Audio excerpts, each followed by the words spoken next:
watching Umami.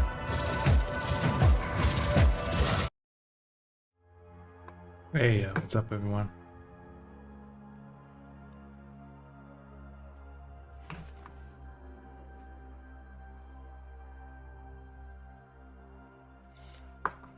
All right.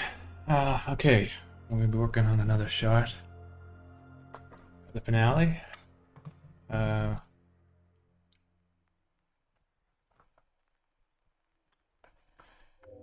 Did sort of a 3D render in Cinema 4D just so I can get the perspective of the animation. And now I'm gonna rotoscope it so that I have a easier time animating him crouching down, because it's kind of complicated shot, I guess. Complicated animation.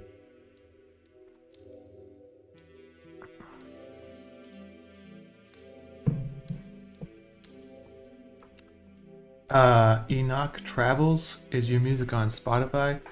Yes, it is. Just type in the name that I use for my music, which is X System, and you can find the interface soundtrack on there and a bunch of other albums I made over the years.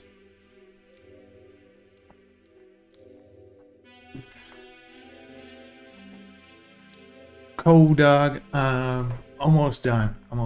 I think I should be able to get it done by the end of the month. I've been working on this for like 5 months, so I know it's taken a long time, but I just did a tally of the amount of shots in this episode, and there's like 64 separate shots, and interface episode 23 had, I think, 61. So this episode is going to be longer and has more complicated animations than episode 23. And so there's a lot going on in this episode.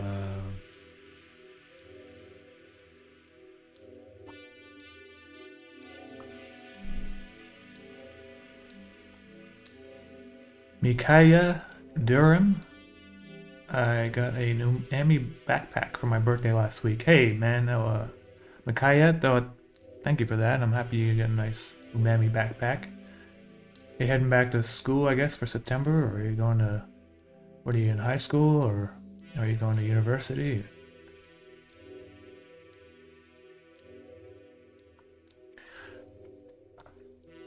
I kind of want to get this episode out before the end of the month because I'm going to a cabin in the woods for a week. And I don't want to delay the episode another full week. And I think I can get it done if I work on it like really hard without rushing. You know, I'm not rushing, it's just I think I can get it done. It's very, very close. We'll see though. I mean, I'm not gonna, no guarantees, I guess. So, anyway, what have you guys been up to recently?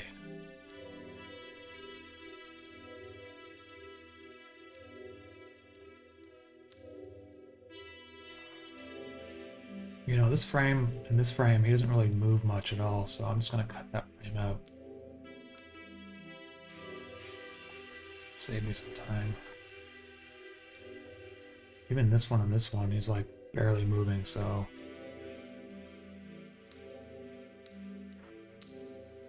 But I'll do that one though, because I think the subtle movement does kind of help sell it a little bit.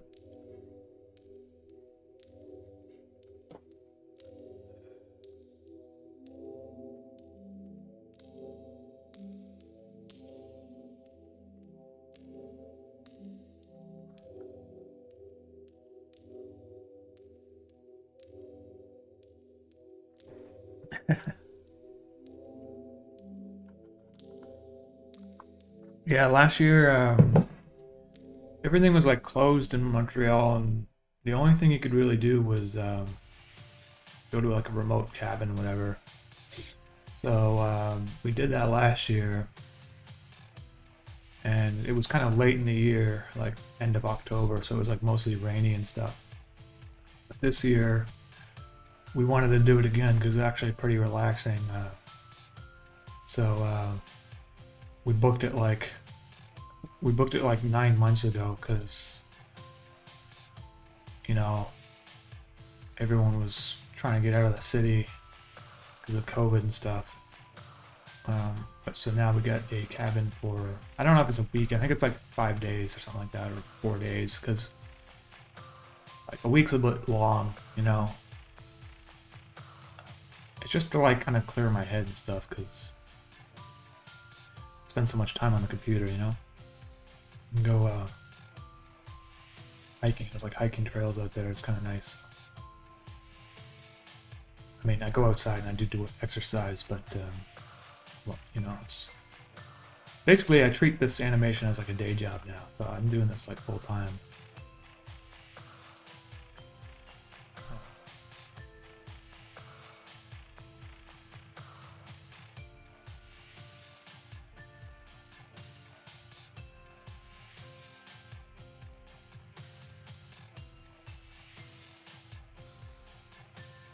So let's see here. Yeah, the breast on his jacket like opened up too much. Close it a bit. This kind of stuff is always difficult for me, even when I'm rotoscoping, because well, I'm not tracing, like there's no clothes on this model that I use, so I have to like still kind of figure out where clothes goes, but like the fabric falls, sort of thing. I'll just turn onion skin on and make it a little easier for me.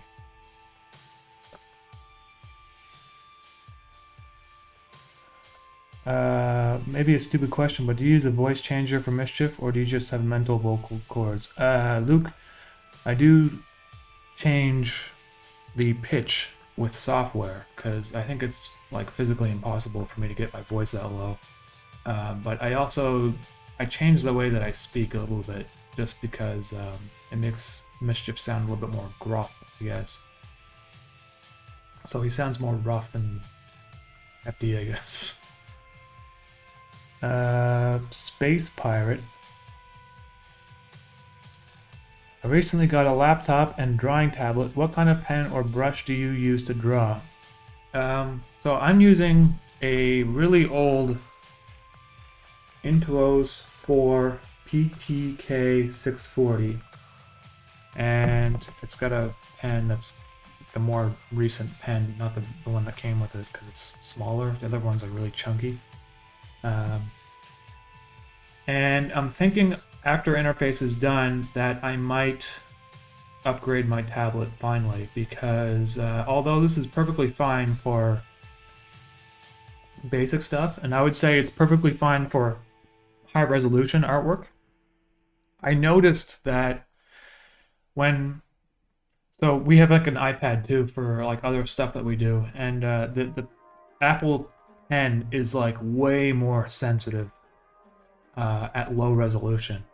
Like I don't know, it just feels a lot more natural, and so I'm thinking that maybe this tablet I'm using is a little bit out of date now, and I can like get something that will have a better sensitivity at like, you know, lower resolution, so I can get like nicer kind of, you know, I tried playing with like the curve settings and stuff that comes with, you know, there's stuff in Photoshop and there's also in the app for the tablet, and I can't seem to get it right. I think it's just kind of it's really, this tablet is actually like 10 years old, so I'm sure whatever has come out in the past couple years is a lot better. Anyway, but you can get this tablet like on eBay for like 40 bucks, and that's exactly what I did actually. We had one previously, and then we needed 2 of them so that Carolina can help me at the same time animate stuff, and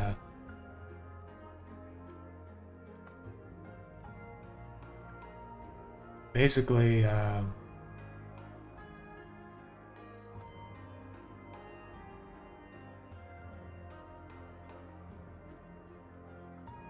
you can do a lot with like the cheap tablets. You don't need those crazy fancy ones, you know. Trying to save on some money. Though I would say the pen was like $100, and I bought that separately. Like I said, the previous pen that it came with was like really thick, and it like hurts. It's like drawing with a Sharpie. Like the other pen was like, it was like even thicker than a Sharpie. So.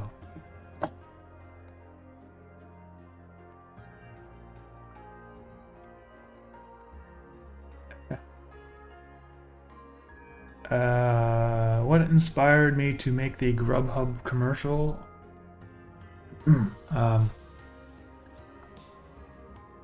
It was becoming like, it was like a meme. I think I was like a month late to the meme, but basically people were making fun of the Grubhub commercial, but they were doing things that didn't quite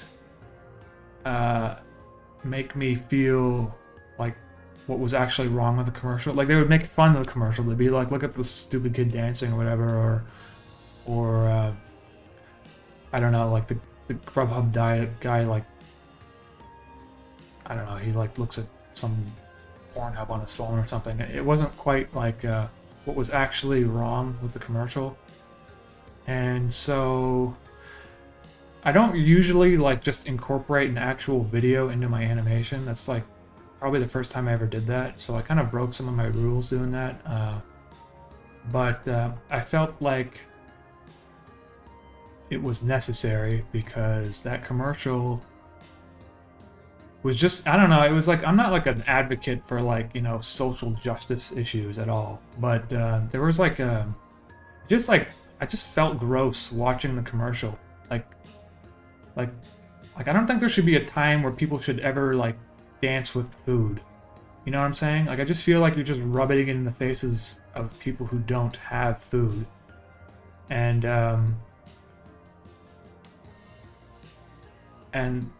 that's all I can have to really say about that. So when, you know, he's like dancing with his hamburger and shit, and the woman's like jumping around with her like fucking $15 milkshake and like slurping it with a really Pixar looking mouth or whatever. I couldn't help myself. And I don't know, I almost didn't release that video because I thought it was kind of preachy.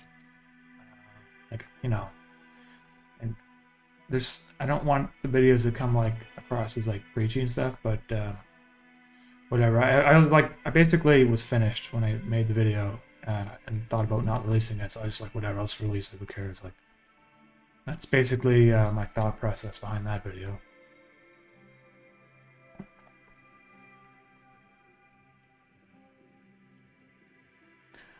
The software that I'm using right now to draw with is Photoshop, and you can, it's a subscription service for Adobe, basically.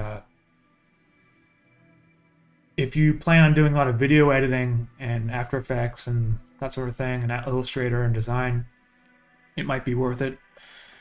But it's kind of expensive unless you're making a lot of, you know, unless you use it to make a living. So if you don't have Photoshop, maybe try using the GIMP, which is a free version.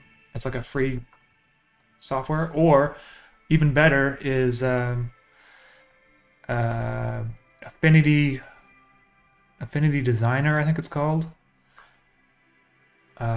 And it's like a one-time fee. You can't do like animation in Affinity Designer though. That's the one thing. So if you're looking just to do drawings, I recommend like Affinity. But if you're looking to do animation, then maybe check out Blender, which is completely free, and I bet you will be an industry standard in like in probably 10 years. If it's not quite an industry standard yet. I think it's just being adopted by a lot of companies right now. Most companies use like Maya and Cinema 4D and more expensive like software. Avid. Oh wait, isn't Maya part of Avid? I can't remember, but anyway. Houdini and that sort of thing. But you can do a lot. You can do a lot of stuff in Blender. It's just a little bit more of a steeper learning curve, from what I understand. Anyway, there's like the new thing in there called this grease pencil tool, so you can do like 2D animation in there. There's a lot of tutorials on YouTube you can follow. But I use Photoshop because it's just simple. Oh, there's another program you could try out. It's called Clip Studio Paint, which is also a one-time fee, and it looks pretty robust as well. I'm just stuck in my ways right now using Photoshop. Maybe one day I'll switch to something more complicated, but like, it's the simplicity of the software is what I find most valuable, and some of these other programs are just like way too complicated. So, okay, 2 frames. I actually got 3 frames. The last one was drawn. I don't know what happened to it. God, just like lost a frame. Touch.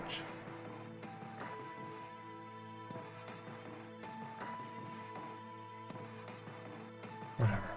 It only took me like 10 minutes.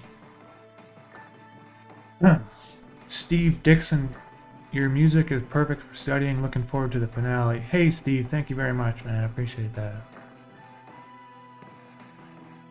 I'm working on another album. It's like a secret album. Hopefully, it might be like a full-length one. But I don't think that will be released until 2022 or something. I only got like 4 tracks for it. Umami, did you ever use DaVinci Resolve for basic editing? I've never used DaVinci Resolve for editing, but we used to use well, we still use it actually, for color correction. We used to shoot documentaries and that sort of thing, and Caroline and I. And DaVinci Resolve is excellent color correction. It's pretty affordable. The only thing is you kind of need like a powerful, somewhat computer to run it. But I never used it for editing, but from what I understand, you can edit with it too, but I never used it for editing, so I can't really say if it's good or not for that.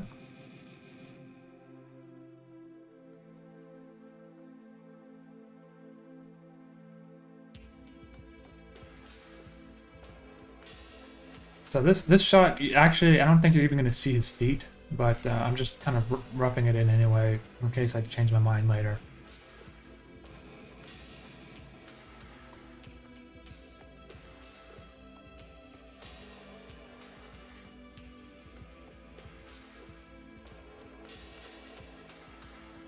I suggest Karita. You can do both animation and illustration, and it's free, newbie-friendly program. Taydor. Hey, that sounds pretty good. I heard about that too. Karita. So that might be a good one to try out as well.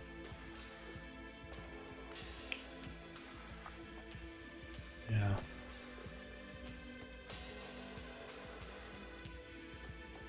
Affinity Designer is like it's for not for animation, but for like just drawing and stuff. Is excellent software. Like the brushes and stuff are way better than Photoshop, and Photoshop's like more expensive. Photoshop's brushes are kind of shit, to be honest. Like the default ones, and even the ones that you like pay money for, like they're not. I don't know what it is with Adobe, but they're like falling behind when it comes to like organic-looking brushes and that sort of thing, like brushes that look real. They still kind of look artificial. Even in like when I use After Effects, and I'm not even sure, but when I use Photoshop too, just like basic things, like when I tried to, so like if I were to like add noise to a shot or something, or I use Photoshop to add noise,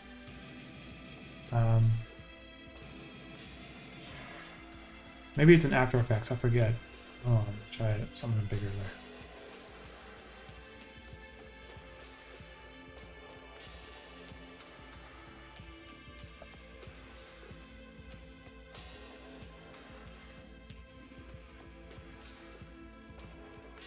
Okay, it's actually not a problem in Photoshop so much, but in After Effects, generating noise like that would, like with their noise plugin, was just, it just looks like a pattern of a noise thing that they made in Photoshop.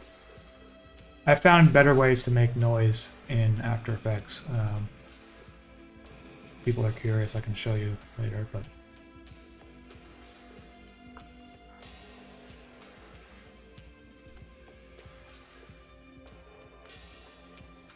and this workflow that I use, like, it was destroyed like halfway through the series when Photoshop like updated their program, and they just like prevented animated Photoshop files from working in all their software, and that was kind of annoying. I basically had to like message like developers and stuff, and then with some other people that do Photoshop animation, so that they were aware of the issue. So that's another thing with Photoshop. I mean, I just find Adobe kind of, they're releasing a lot of features that are kind of useless in my opinion. But Luke Diston, do you have any favorite theory videos about interface? Have any guests? Oh, by the way, thank these people who have asked me before. Thank you, Steve Dixon, for the super chat, and also thank you, Luke Diston, for the super chat. Do you have any favorite theory videos about interface? Have you any guessed any major spoilers before they happened? I don't really like. I don't have like a favorite. Like, I don't watch them really. I mean, I do watch them when they come out usually, but I don't like say this interpretation is like the right one or whatever. A lot of them are a little bit different from what I intended, which is fine. But I also like, you know, I kind of watch it to see how people are responding to interface, but I don't really watch it to like for like the theories so much, because I don't want them to subliminally influence the direction of the series, so I don't really try to pay attention to the theory part so much.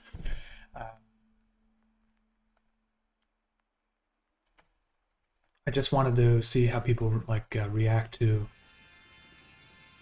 certain stuff, you know. But I think Nightmare Masterclass, if I were to answer the question, probably gets the closest to my interpretation of the series. And his channel is not as big as some of the other ones that were doing the theory videos at the time. I wonder if there will be more theory videos after part 2 drops.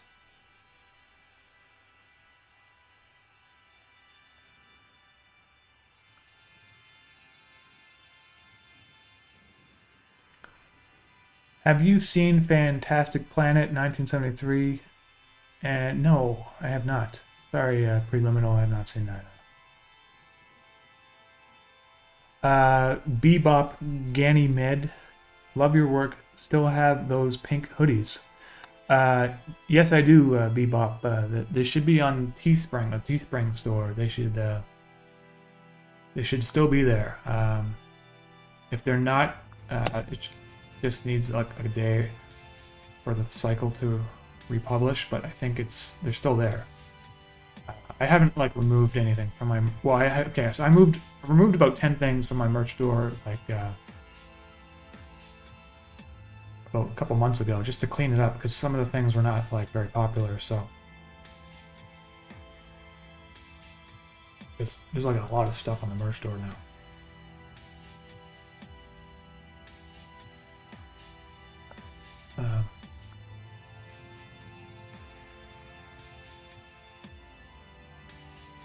I have to kind of speed this up a bit. Some of these frames are only like, you're only going to see them for a split second, so they don't even have to be drawn very well. Some eyebrows here and some hair. I mean, that looks stupid, but when you play it back, you probably won't really notice. And if anything, these in-between frames are probably better to be a little bit more loose, just so it doesn't feel so stiff as an animation. But I don't like the way I drew his face there, so I'm gonna do that again.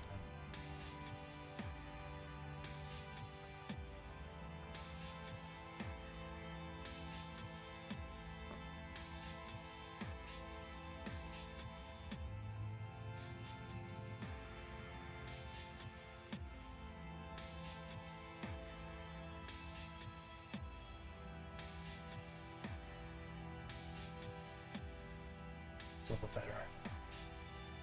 So this like hairline like goes up.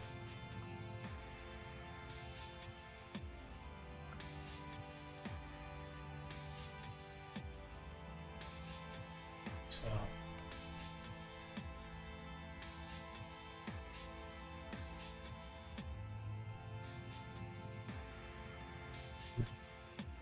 that too.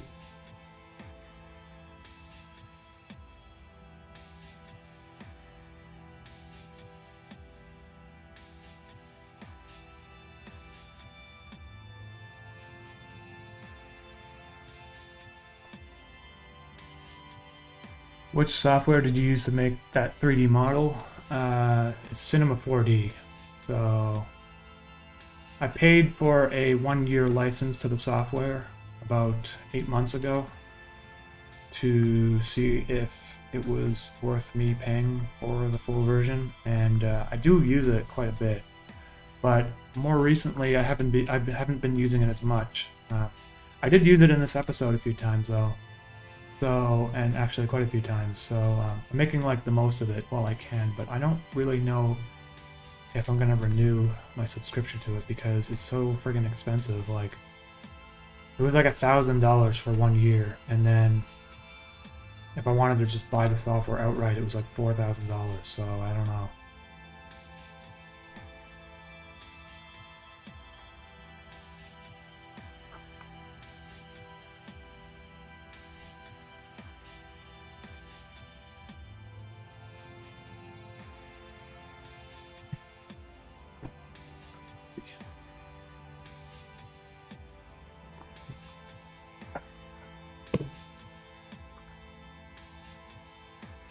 Pup Princess, I'm hoping to have it out by the end of the month, so like October 1st. So hopefully that answers the question. If it's not then, it'll probably be a week after.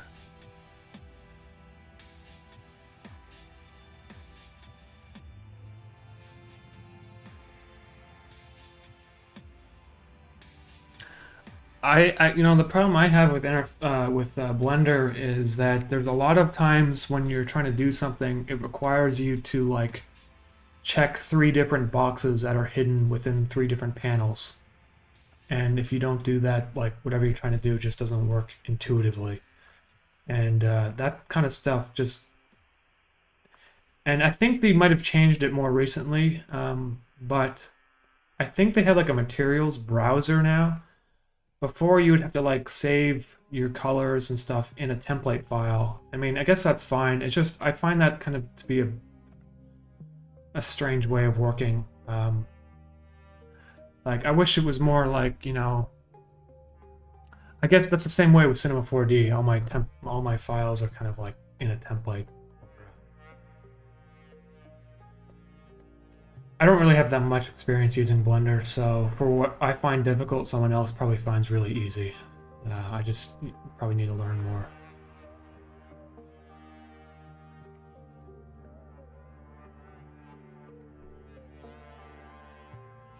And the reason why this episode is taking so long is because there's a lot of shots like this, where there's like a lot of movement. And so this episode is going to have a lot more fluidity than previous episodes of Interface, where a lot of the characters are just kind of standing around. I don't think future episodes or like future videos I do are going to have quite as much fluidity. It's just that this is a finale and there's a lot of action. And if I didn't have the fluidity and the crazy animation, it would just feel kind of cheap, I feel like. So that's why I'm really going above and beyond in this episode.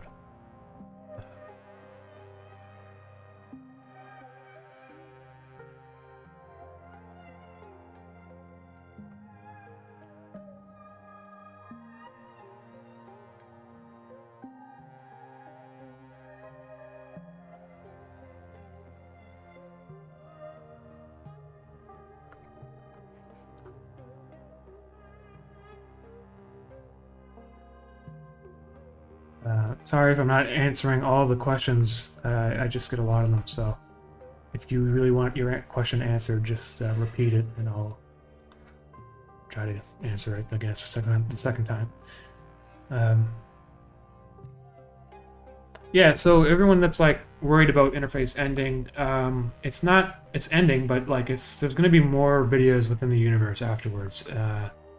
So it's not like the end of my channel or anything. It's just Interface is ending. I have to explain this a lot, but basically, it's just think of it like you know how like the Hunger Games has like different titles for different like chapters of its story. That's what I'm planning to do. So it's not going to be called Interface. It'll just be called something else, and it will kind of be a different story. With I think it's fairly safe to say that Mischief will probably be in future videos. So.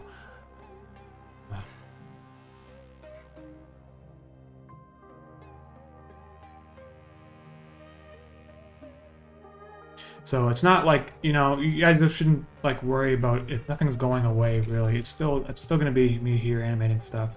And if anything, the episodes will probably be a little bit more frequent because they're not gonna be like 15-minute long crazy ass finales. So it's gonna go back to kind of like a more normal upload schedule after this. I gotta go microwave my coffee. I'll be right back.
Oliver Quick, thank you for the comment there.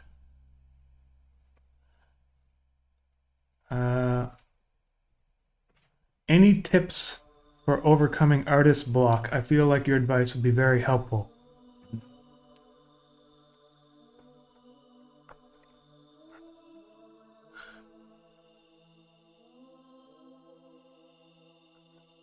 Whenever I feel like kind of like creatively in a rut or whatever, one thing that really helps me feel inspired to create stuff is to go visit a museum, or I'm listening to some music I really like, but I mean that might be a little bit more difficult because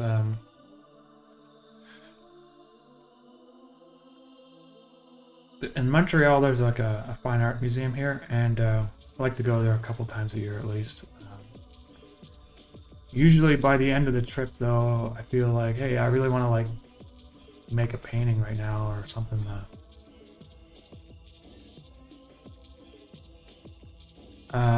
But another way that you can overcome writer's block is to try doing something different. Like if you're trying to write, maybe try doing some drawings, or do some paintings, or do something else creatively that you enjoy. Or, some other advice that people say.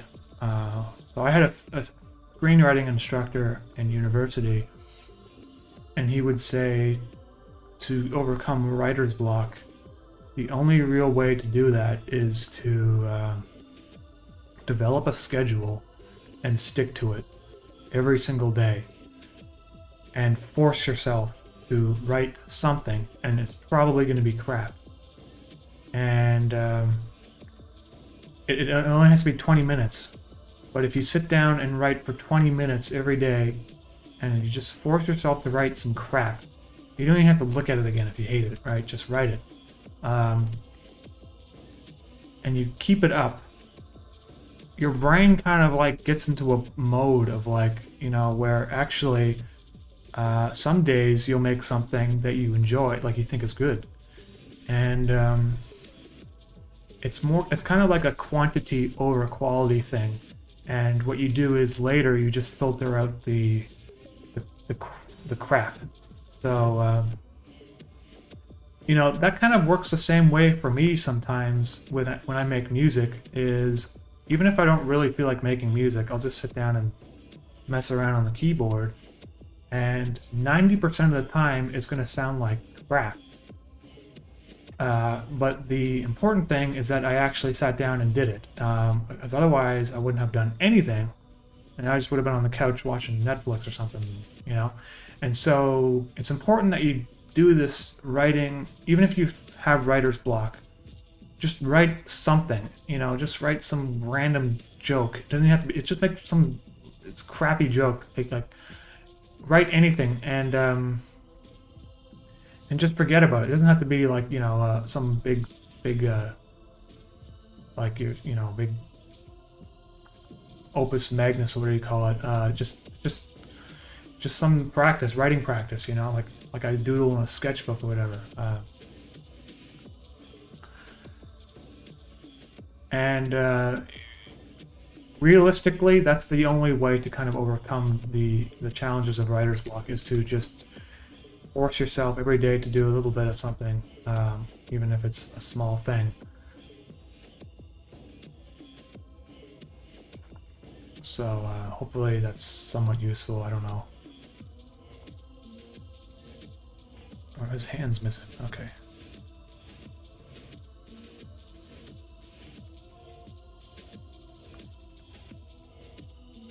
But going to like a museum or something might inspire you as well. Or if you have like a writer's circle in your city, or some sort of like writers community thing, like you know, like workshops, maybe try going to one of those, and you might find that the energy that you get off of other people being creative might be inspirational as well.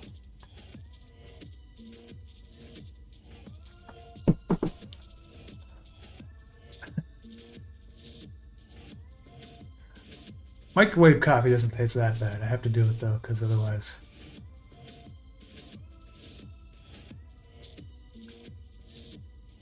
Is Chimney Alfonso real? Well, I wasn't really planning on letting the world know about this, but since you asked, Chimney Alfonso and I have a long history where he would just constantly be getting stuck in things like we used to have this well, there was an exhaust pipe in an old truck, and then I guess he was also stuck in our chimney at my parents' house. And so one day I just made a deal with him that if you know you keep getting stuck and I have to keep saving you, you might as well go on my YouTube channel so I can get some clicks and views from you.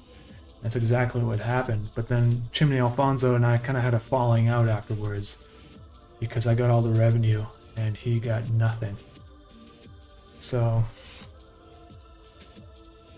that's all I got to say about that.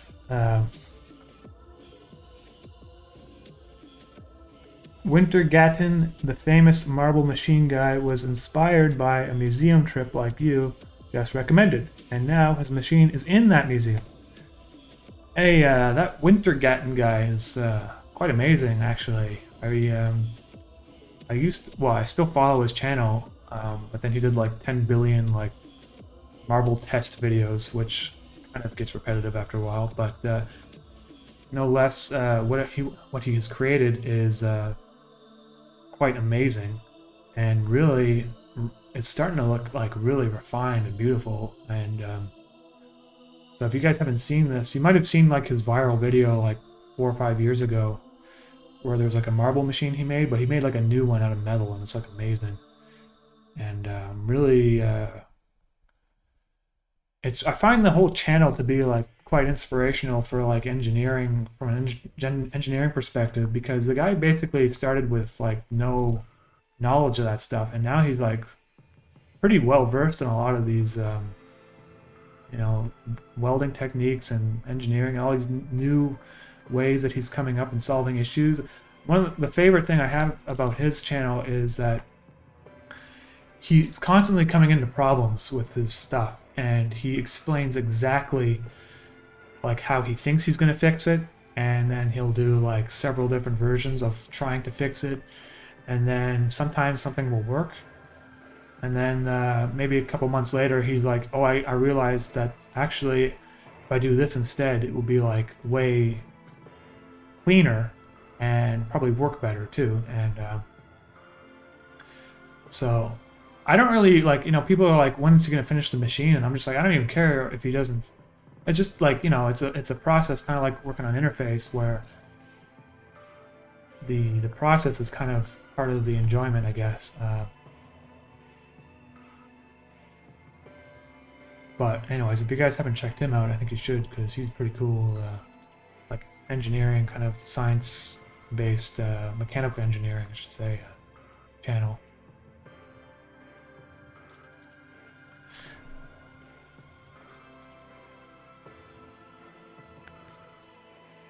Hey, Julius.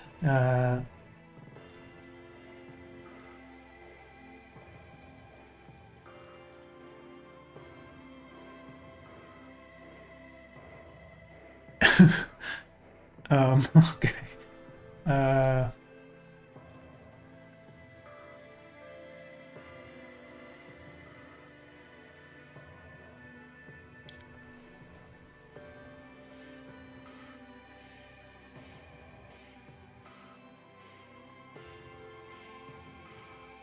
yeah, he gets a lot of, yeah, the CNC machine stuff is pretty cool. I think there's like some things you just can't do on a small scale, so it gets like made in a factory somewhere. They probably like make them at like with like better quality.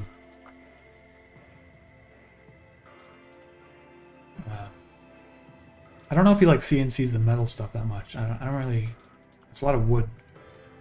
Anyway, okay, so got Henrik here crouching. His jacket kind of goes over his leg here.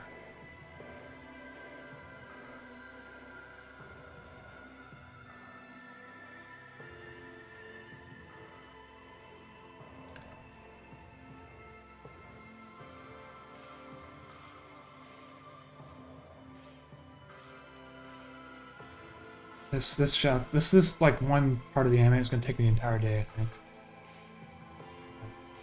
I'll probably get the shot done by the end of the day.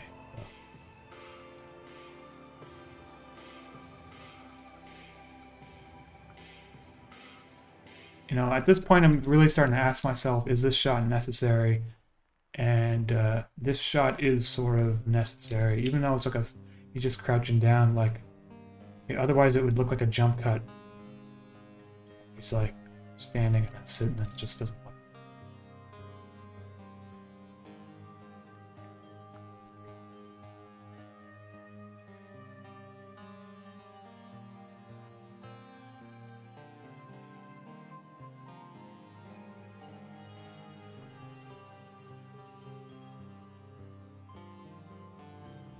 I guess his tie would kind of droop down at this point.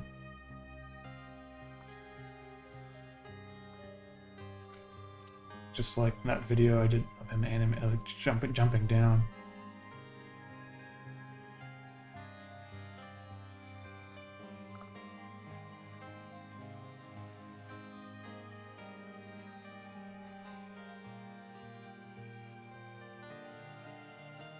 Can you do a lot of push-ups? I think the most I did in one day was like 80. But that was like with like 20-minute breaks in between sets or whatever. I don't know. If I were to just do them all at once right now, I could probably get to like 20, and then I got my COVID vaccine and my double dose or whatever it is, and I've been like really weak. Like I try to go to the gym to exercise, and I'm just like struggling to lift the weights that I usually do. So I don't know if that's a side effect from the vaccine, but I feel like it must be, because I don't really know what else to explain that with.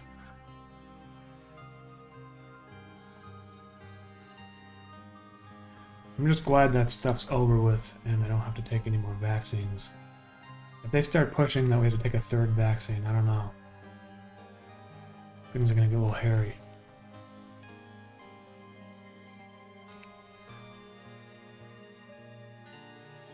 Someone asked earlier, and I'm not sure you responded, what's your favorite David Firth film? David Firth? Okay.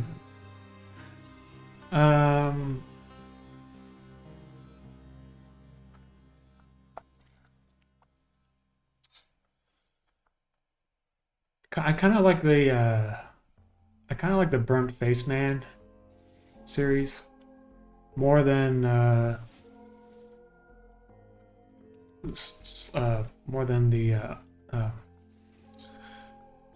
Salad Fingers. Just because I get a little, sometimes I just get grossed out watching Salad Fingers, like a little too much. But the Burnt Face Man's kind of like funny and less disturbing, so.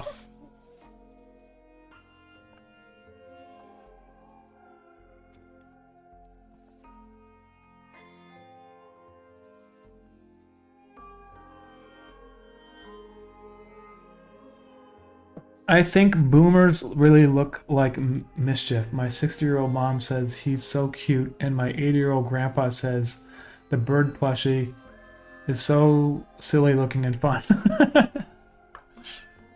That's funny. I just find that concept of like really old people watching Interface kind of amusing. Because I don't know, like on some levels they might like relate to some of the characters like Henrik, because he's pretty an old dude, right? But then there's just like Mischief slurping noodles and stuff. I don't know. the humor isn't really like, I don't know, it's not like gross out so much, or even I don't even like have like swearing in the series, so maybe it's why you can like share it with your family more and it doesn't feel so awkward. Sometimes you like share, like, honestly, if you shared like some of David Firth's stuff with your parents, it'd be like kind of like brutal, because yeah, some of it's very disturbing stuff.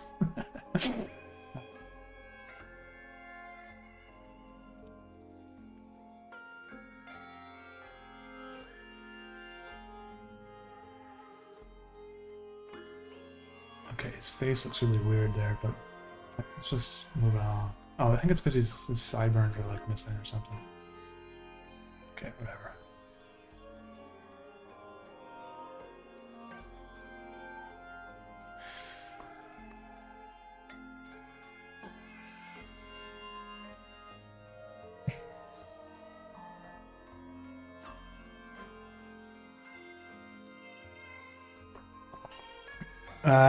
When did I get the second dose? It was a week and a half ago.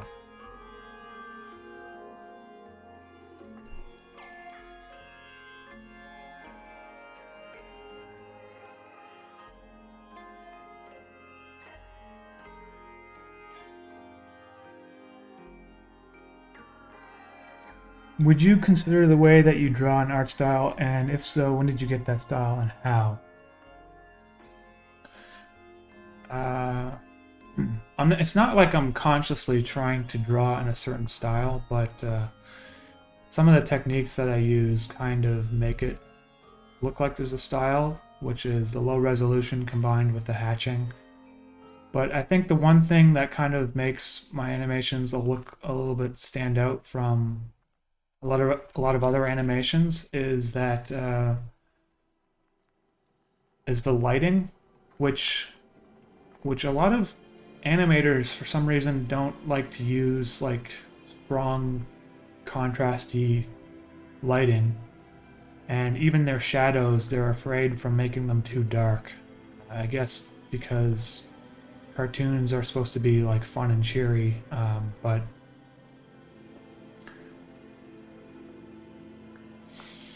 like the darkest color that I use for shadows is very close to black almost, and if you combine that with just like a little bit of if you like understand specular highlights and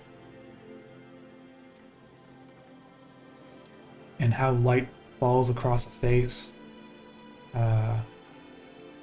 it kind of makes the kind of rudimentary animation look a little bit more dynamic.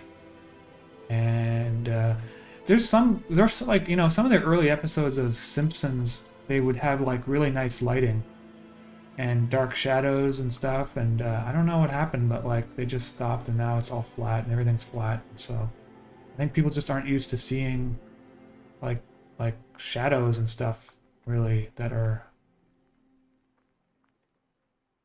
in the animation that much anymore. So it kind of makes it look like its own style, I guess. But it's really just techniques that I brought over from painting.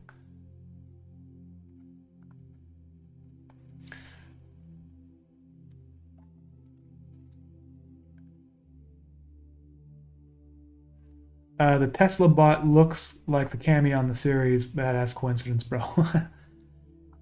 Thanks, man. It's kind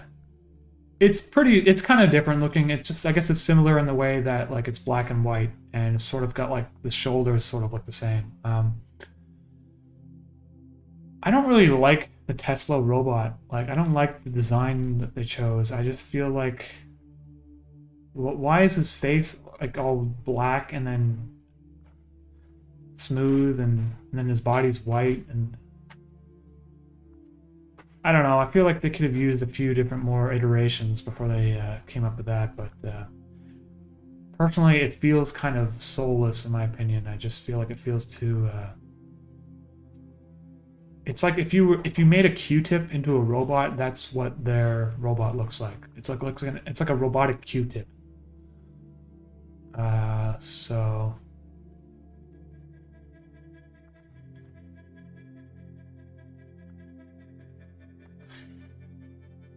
Opdelics. What software do you use? Have you tried Procreate? So I'm using Photoshop right now. And I've used Affinity Designer, and I have used Procreate too. But I don't use it because... yeah, Procreate is really good as well. It's probably just as good as Affinity Designer. It's got really nice brushes, but it doesn't have an animation thing built into it, so I can't really use it. And thank you for the super chat. Do you think software like... okay, wait, hold on. Is Chimney Alfonso original music, and do you plans on releasing the OST? The music I made for Chimney Alfonso is 100% original. However, I made it in like less than an hour each song, so I'm not like, weird thing is the music kind of works on a weird way, but I'm not like, it's just so different from my usual music that I don't know if I want to. And I only have like 3 songs, so I don't know, maybe I should release it. I should just release them as like an EP or something, a Chimney Alfonso EP. But yeah, it's some of the songs. I mean, there's only 2 like full songs. I should probably just put them out on distro, on Spotify, or whatever. I don't know why I haven't done that yet.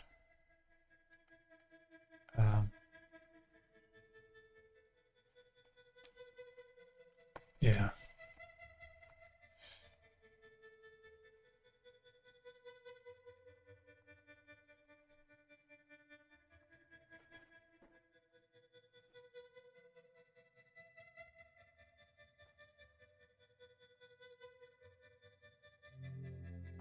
Do you think software like Cinema 4D should be learned by watching tutorials or just toying around with it? I tend to do that first, but not sure if it's the correct way. I mean, you should definitely just mess around with Cinema 4D for a long time. But there are certain things that, like, I feel like are very kind of unintuitive, like using deformators and using, so it's kind of hard. Like, it's not, I don't think there's anything wrong with watching tutorials, but you should play around with the software, just get familiar with the interface. I had to watch a ton of tutorials though, just to like kind of get familiarized with how things work. And now I pretty much know the basics though. So I'm not that great at Cinema 4D, but I'm good enough to like do some basic things. I mean, everything I learned was really on YouTube, so there's no real reason to not look at the tutorials. Really. Just sometimes people can be a little bit slow when they make tutorials, you know. It's like sometimes it's like a 1 minute thing that I need to do, and I'm just trying to look up a real simple way to do it, and the guy makes like a 30-minute video. That can be kind of frustrating. But you can't get too frustrated because, you know, it's free information, so.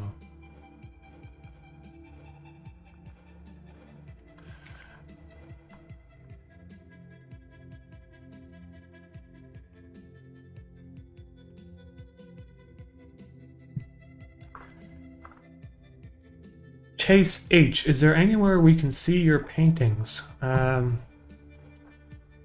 You can see them on my old website, which I haven't really updated in a long time, but I'll just post a link here in the description if anyone's interested. If you click on all paintings on the left side, you can see like all the paintings there. Supposedly, a lot of these paintings are going to be going up for sale in a couple weeks or something, because someone who bought a lot of them like 10 years ago is moving, and they're going to do an auction. So I'll post about that if anyone wants to like buy some of these older paintings. They're already in the United States. I don't have them anymore. Aesthetic Capybara. Hey man, what's going on? Thank you for the super chat. Edward Dawes. What software do you use to get that 3D model? I can show you. It's Cinema 4D. And I'll show you what I did actually, because it's pretty useful for getting some basic like motion now. So in Cinema 4D, they got this new thing, new content browser here with motion capture stuff. So you can find stuff like crouching, so or picking up. I think I used pick up. So you can download. It's like you don't have to. It just comes in the software basically. It's a. You can see it's a skeleton of something down, picking stuff up, right? And then you can get a model, which is basically a male or a female puppet. I think there's a female ones too. I can't remember where. So the puppet comes in. You take the little tag here for your puppet, and you drag it into the skeleton one, I think. Let's see if it works. Yeah, and now my puppet is animated in the crouching motion. And then you can move your camera to get the perspective you want. In my case, it was a low angle kind of perspective, so it was kind of, it's difficult for me to just draw from freehand, right? And so it just helps me to basically give me a guide.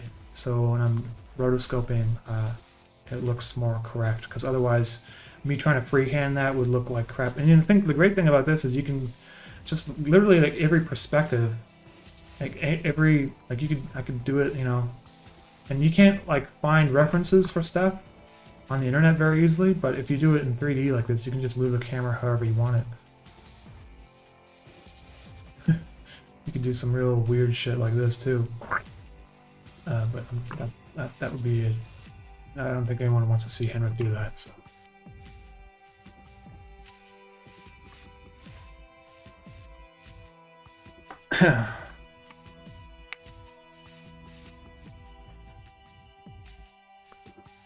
So happy interface is probably coming out this month because I have a September birthday.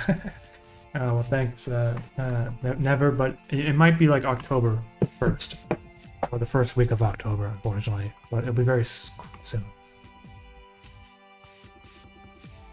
Okay, let's close this.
Did any of you guys see this documentary that came out recently about Bob Ross and how it's on Netflix?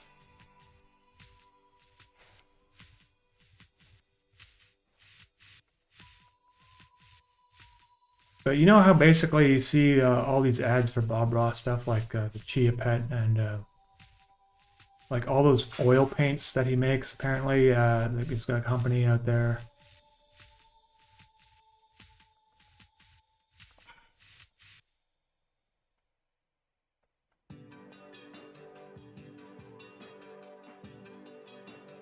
Apparently, there's like one company out there that like these people that he used to work with kind of just like took his business after he died, and like none of his family has gotten any inheritance from it, and so they've been exploiting his image for the past like 20 years,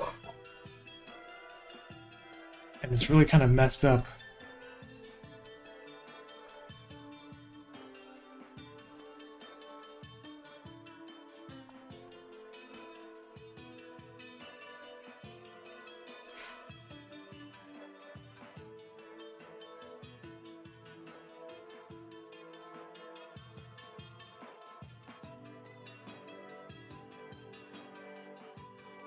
Oh, something like that.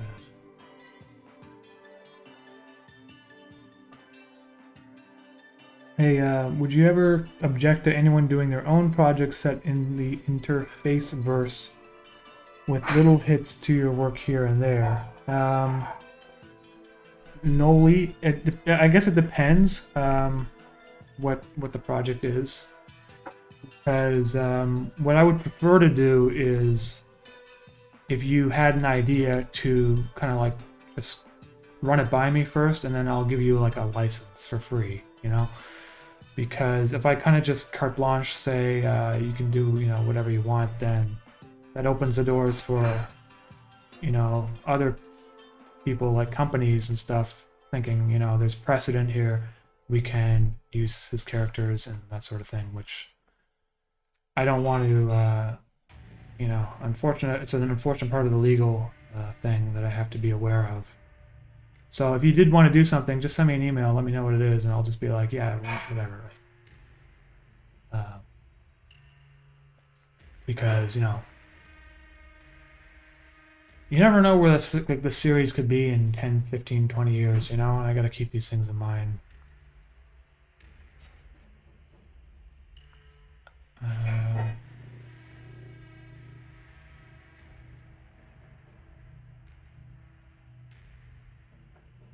So the jacket falls down like that. His tie.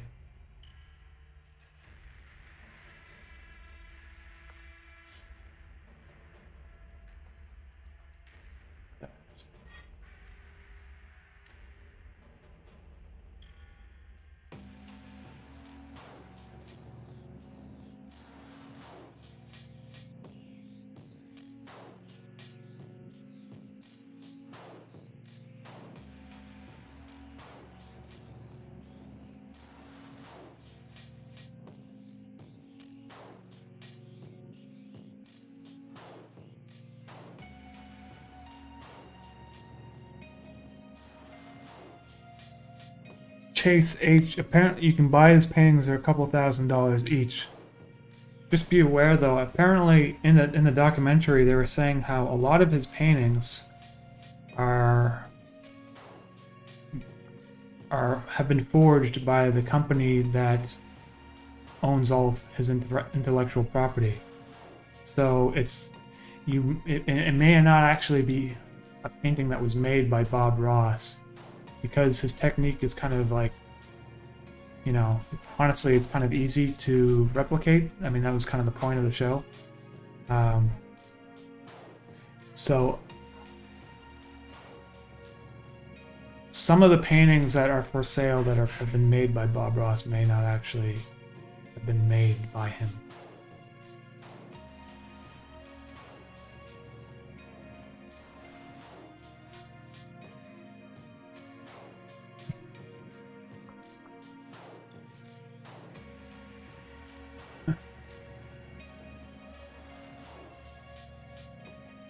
GB, just found your channel today.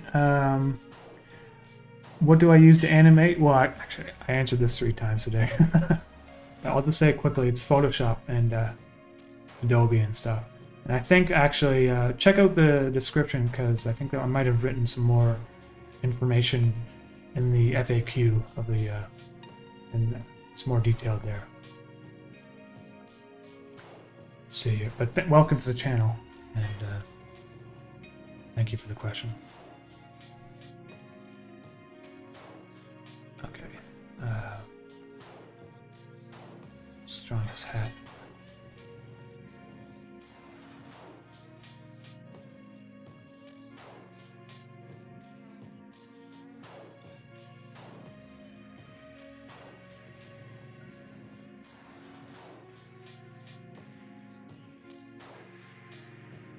So, only 3 frames left.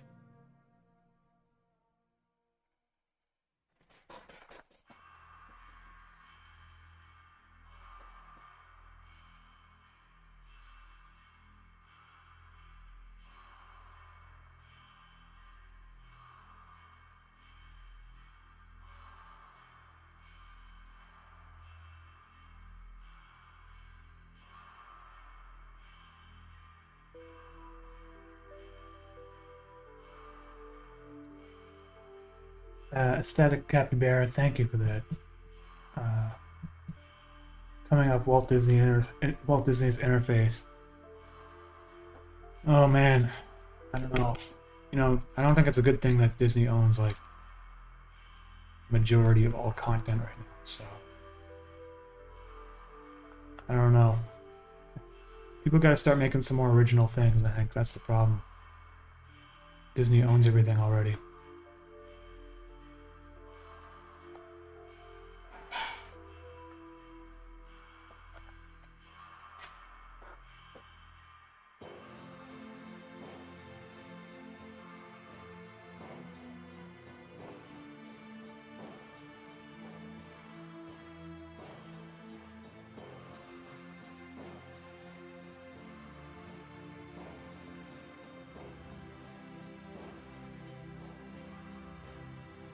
Hey, dude who mentioned Steam video distribution here. Hey, what's going on, man? You know, actually, I contacted Steam a long time ago to ask about their distribution for video. And if I were to, like, I'm not planning to, I mean, the thing that's weird about it is that, like, if it's already on YouTube and it's free, I think they're, like, less likely to allow you to publish on Steam, from what I understand, because it's kind of like, what's the point, right? They don't want to be seen as charging money for something that's already out there free, I think. But I'll see, maybe I can get them to put the full-length interface, like episodes 1 to 24 on Steam with subtitles, and I might do it like a commentary or something, you know. I really don't even know what I'm going to talk about during the commentary. I'm just going to be like blabbing like I usually do, so.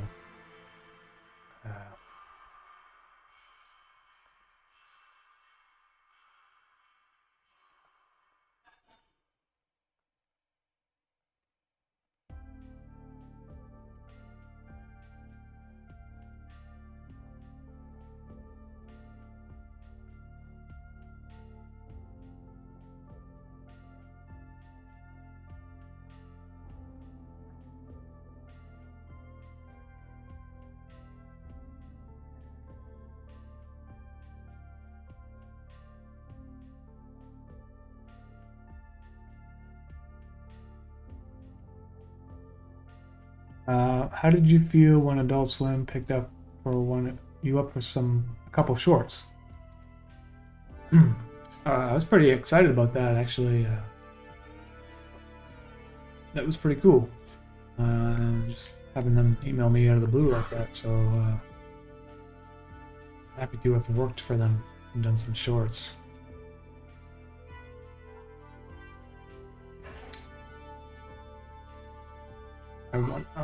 I haven't been following them recently, though. I don't really know what they're up to these days. They're still doing the shorts or not. I think they are.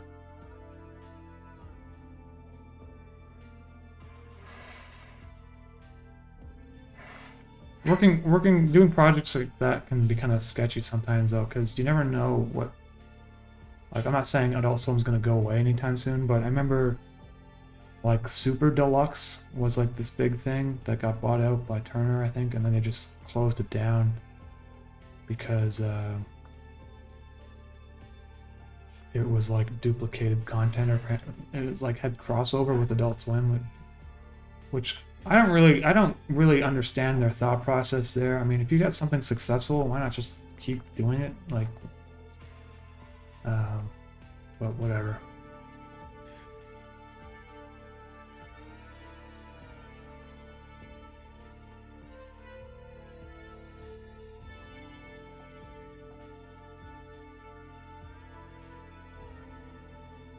And I was kind of looking, kind of like Gollum in this episode, in this shot. The neck's all weird.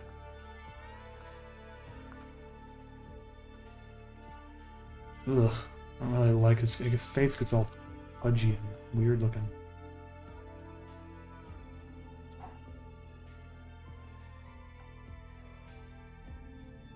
Yeah, I think that's a lot better.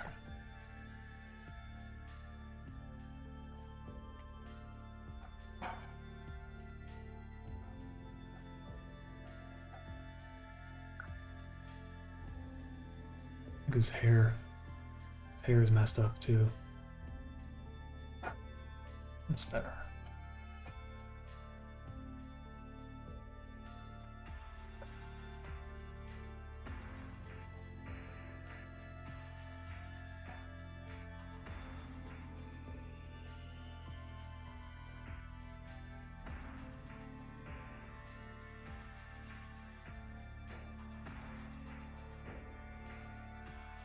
Usually he has like a loose hair. So yeah, that's better. Marge Simpson, thank you.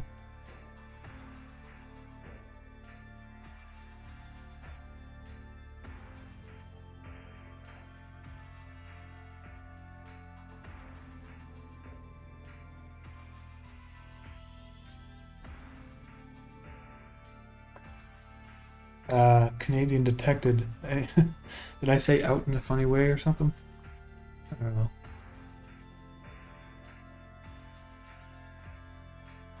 Okay, 2 frames left.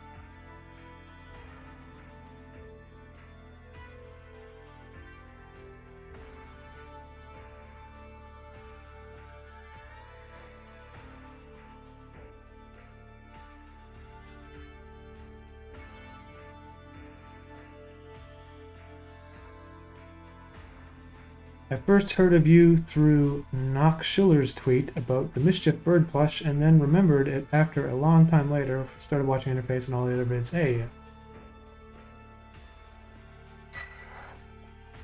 Kung Furies on YouTube and Steam for free for some reason. Okay, so maybe I'll just, I don't know, maybe I'll just do it. I don't think it's I'll just do it once I get the compilation finished, I think. Just ask.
This is tie.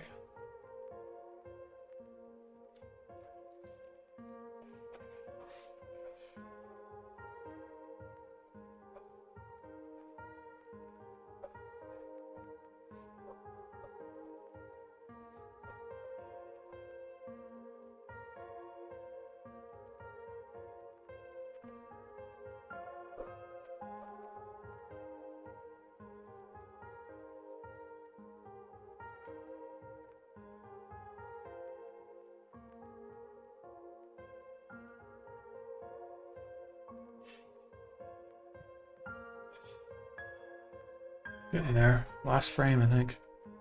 Then I gotta color it in.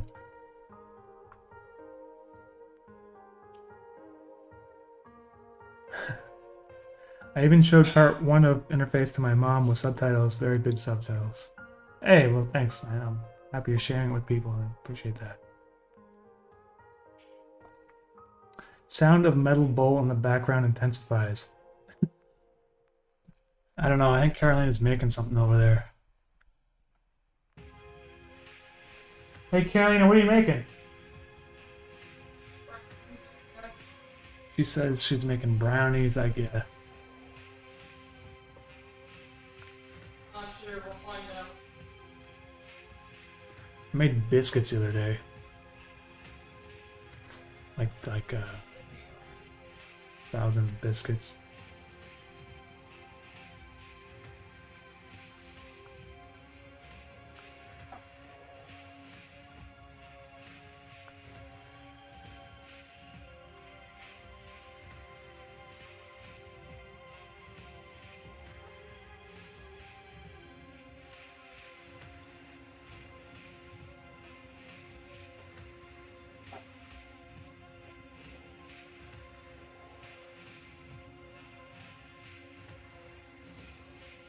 So the last frame and the first frame are a little bit more important than the every frame in between. So I'm going to try to make the last frame look really good.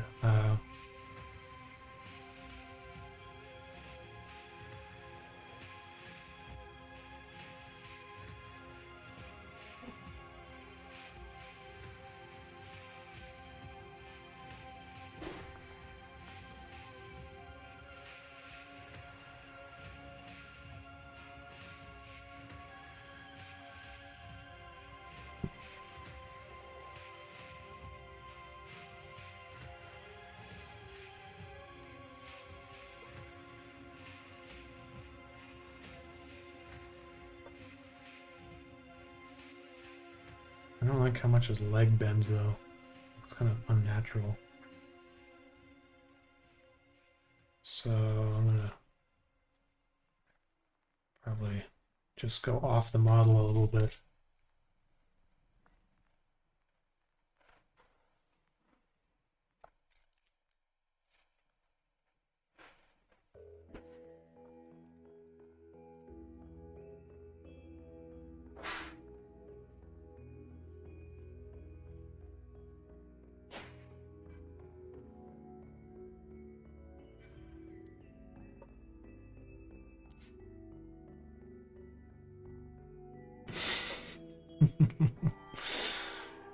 um,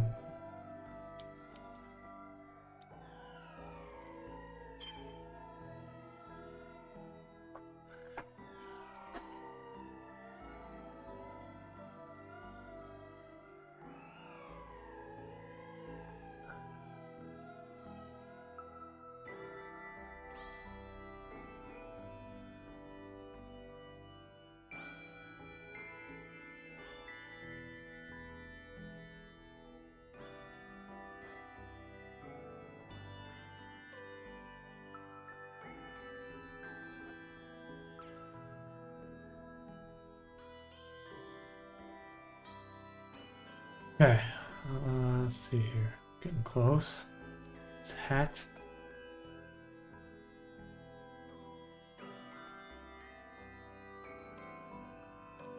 It's down here. Ah. Oh, a little hair that sticks out.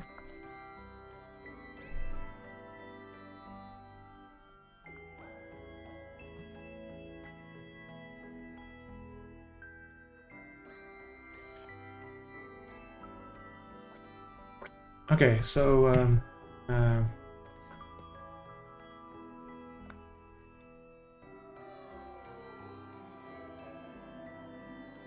that's the animation, so I gotta color it in now.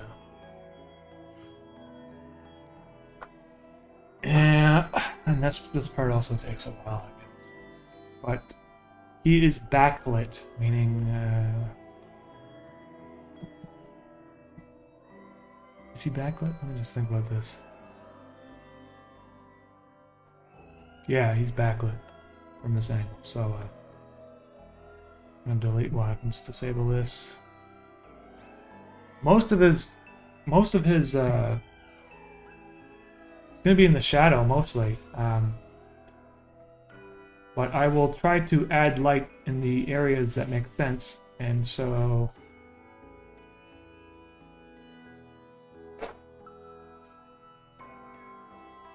it will look a little bit more dimensional. So basically, I have to just fill him in with gray right now.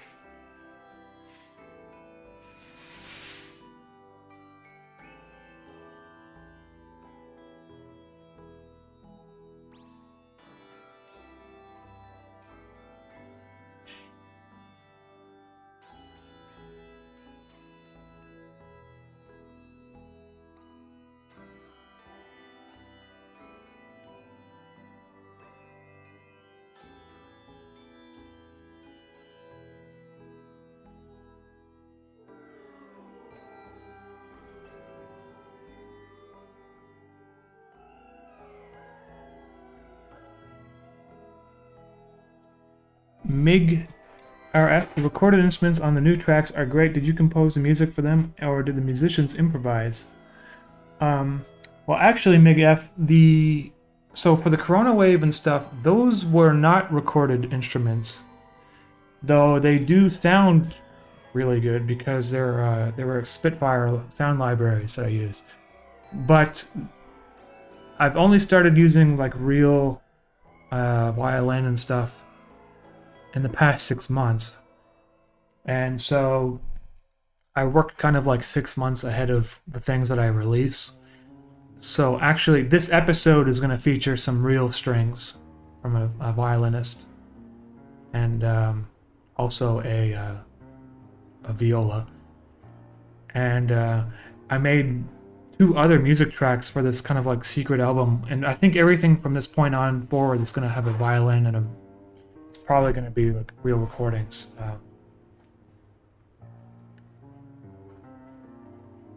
What was the other question there, though? It says, oh, did you compose the music for them, or did the musicians improvise? So I compose all the music, and I provide them sheet music.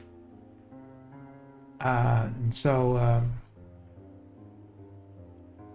it's basically taking the MIDI files and cleaning them up, and then Logic basically makes the music notation for me, so that it's human readable.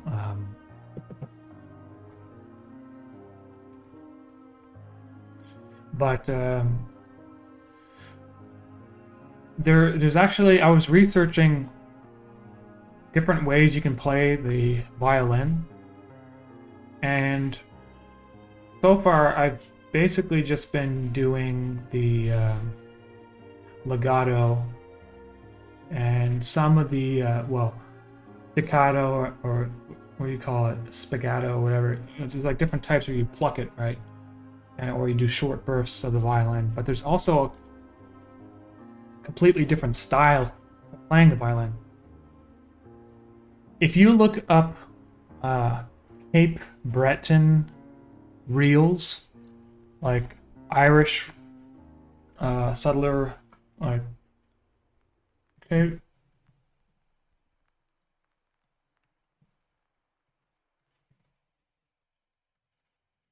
If you type in like Cape Breton fiddle on YouTube, fiddle is a violin. It's the same thing. it's just the reason why it's a different name is because it's like when you refer to it, it's like it's like a different style of playing. And basically, from after talking to these people that I hired to do some of these string violins for me, you basically, the style of playing in like Celtic kind of like Irish traditional reels is up to the player. And so you do a composition, but they will add like all these crazy embellishments to the music that makes it sound distinctly like either Cape Breton music or music from like Ireland or whatever. And so I'm thinking that maybe I'll try doing some music like that too. It's just I don't know how well that's going to translate to kind of electronic music. It might be cool. I mean, there's not like I find there's a lot of electronic music out there that uses violin, but it's like traditional kind of violin, like legato, kind of slow. But there's not too much like crazy Irish reel stuff that you can do. It's just they go like, you know, the violin really gets maxed out. So pizzicato. Yeah, I don't even know how to say the names of these things. I just like read them and I just forget how to pronounce them because I don't. Like I'm not like learning. Like no one's teaching me this stuff. I'm just looking it up, and whatever name gets like embedded in my brain from reading it in 13 seconds gets. Okay, so now there's the lighting on Henrik coming from the side. I don't even know if his face is going to be in the you know. You don't really need to see his face.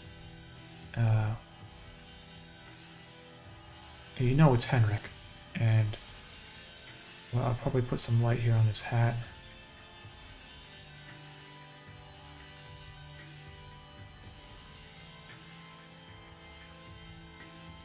His hand needs some light though.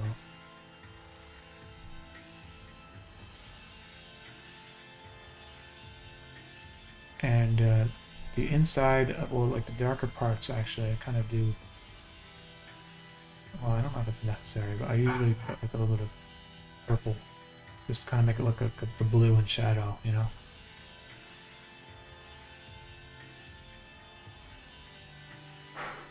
So that's one frame colored.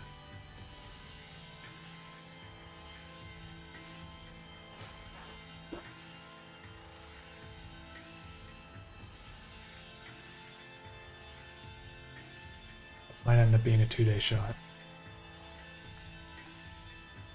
It's kind of what I want to avoid, but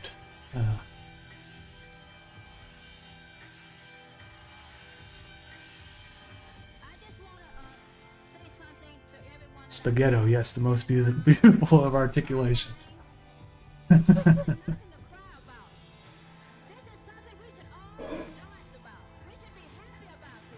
Can you read and write sheet music, or does it fall into MIDI? I used to be able to read sheet music a long time ago when I was like a kid. I can sort of read sheet music for the piano, sort of. It still confuses me. I can kind of like when it goes to MIDI to sheet music. I can sort of like understand if it makes sense for the musician or not, but I'm not like I can't like sight read it. I can sort of sight read sheet music for the drums because I've been playing drums for about a year now. But just basic loops and stuff, really. I mean, I couldn't like sight read an entire song, like. I'm trying to learn some songs on the drums right now. I'm learning the Californication song from the Red Hot Chili Peppers right now. And maybe someday I'll use real drums in my music too that I record myself. But right now I just stick to software drums because it's easy, and honestly, recording drums is not a fun thing to do. And you probably have to hire an engineer to do it right, and it's expensive. and also I'm not that great at playing drums still, so. You know, the most valuable thing I got out of learning to play the drums, though, is that when I'm programming the drums on the computer, I'm like way more aware of what everything does and how it's supposed to sound and what's physically possible. You know, you don't have to like program drums to make it like physically possible to play on the drum set, but there's some things that it just like sounds unnatural. Like if you had like, I don't know, like the hi-hat going and the ride and the crash going at the same time, like, you know, you really only have two arms, so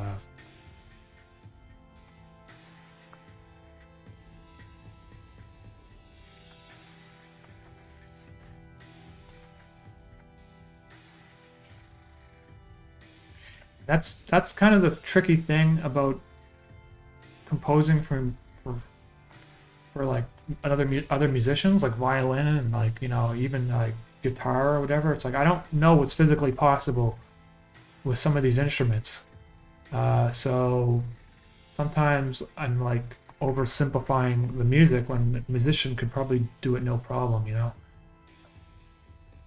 But the more I learn about, like the more I try this stuff, like I make a composition, I send it to a musician to play and record, the more I learn about the process, and it kind of like opens up some doors, you know. Just keep things simple first to try things out, you know. I did the legato mostly for the violin and cello and the viola, but now I think like I want to try something a little bit more complex, so.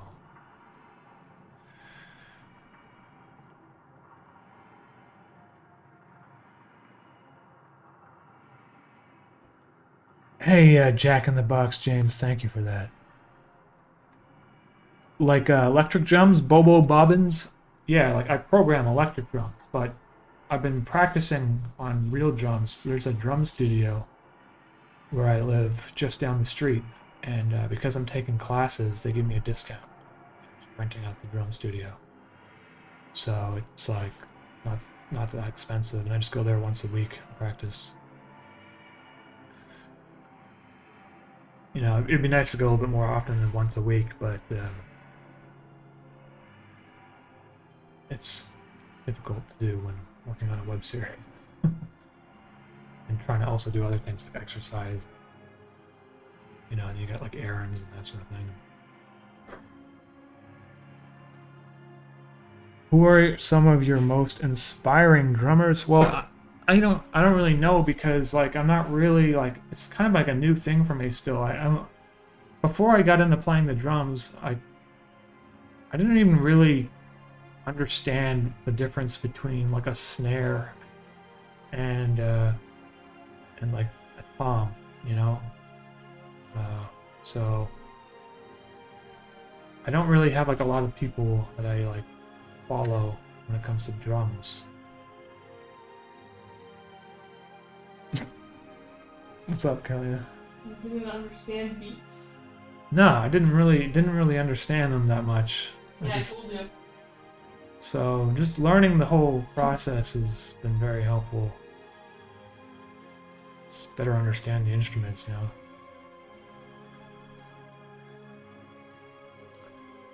I've been learning a Daft Punk song on the drums too, which is kind of tricky because their music is like so aggressive. Not aggressive. It's aggressive. It's like. Well, yeah, compared to the snooze crews you listen to usually. Carolina came in here to hassle me. Dustin listens to lullabies for music only. Humanized electronic drums make music sound more organic. You subconsciously. Yeah, so usually what I do is when I'm programming the drums, I don't quantize them. Oh, I do quantize them, but then I set the quantization level to something like 40% or something. So it's a little bit more like on the click track, but it's not but it's not perfect.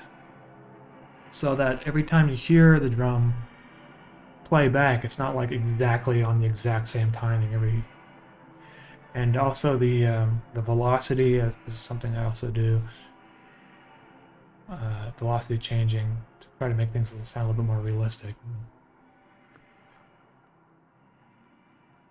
I do a lot of processing on my drums too, to kind of make them sound kind of punchy and almost like not real sounding, because I feel like sometimes the electronic drums, they sound okay, but like if you're gonna make them, if they're electronic, they should sort of sound electronic, because I don't know, it's just something I do. I don't know.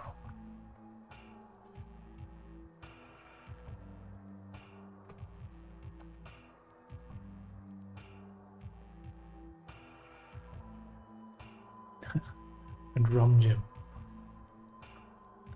Bobo Bobbin's nice. I've been taking drum lessons for a year, but luckily I have a home set though. I can only play it during work hours. So like, yeah, I mean,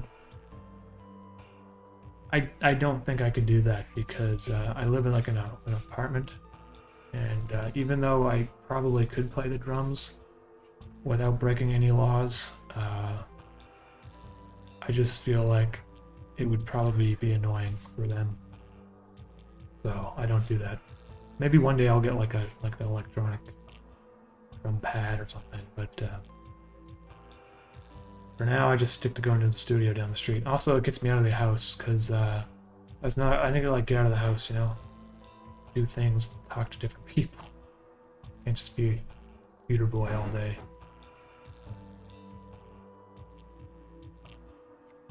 Okay, so I got 2 fried guns taking forever.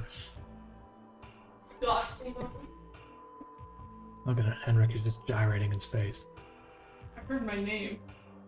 Did you? Yeah. I didn't say anything. You didn't? No.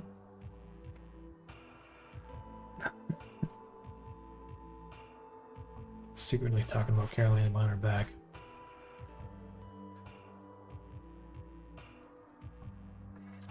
Thanks, Bernie.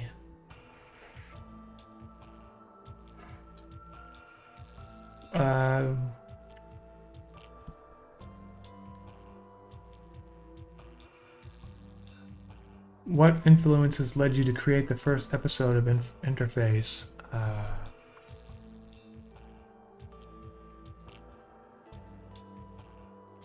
Well, the first Interface is based off a comic I did, and that comic was influenced from the Watchmen comic graphic novel. So a lot of the colors and stuff, I guess, were chosen because of the colors in the Watchmen. And some of the hatching techniques, I guess, were because of that.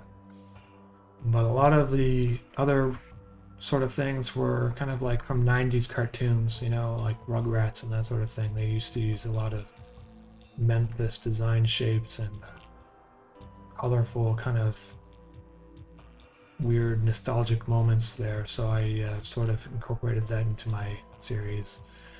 But I did it sort of without really thinking. I'd like purposely go out of my way to copy something, but a lot of these influences kind of come across in any of your work, regardless of what you're making.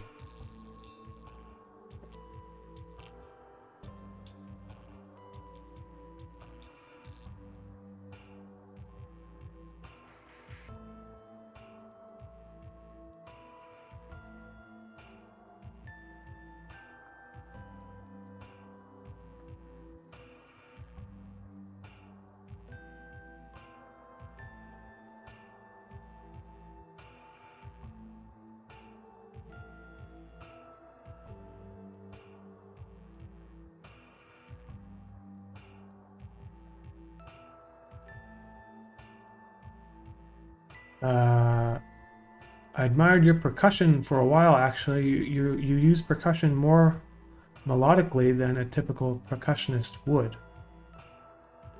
coming from a 7-year percussionist educator. Hey, Las Papilis, or Papilis. Appreciate that comment quite a bit. Thank you. I don't know, like, okay, so when I first started making music, I used a lot of loops. And nowadays, I pretty much don't use any loops at all.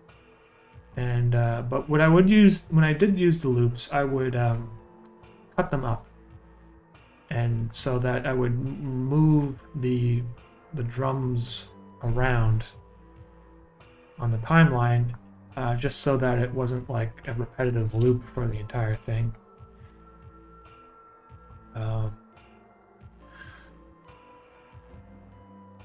Maybe some of that stuff comes across, I don't know, but I find that my music is, I try to have melody.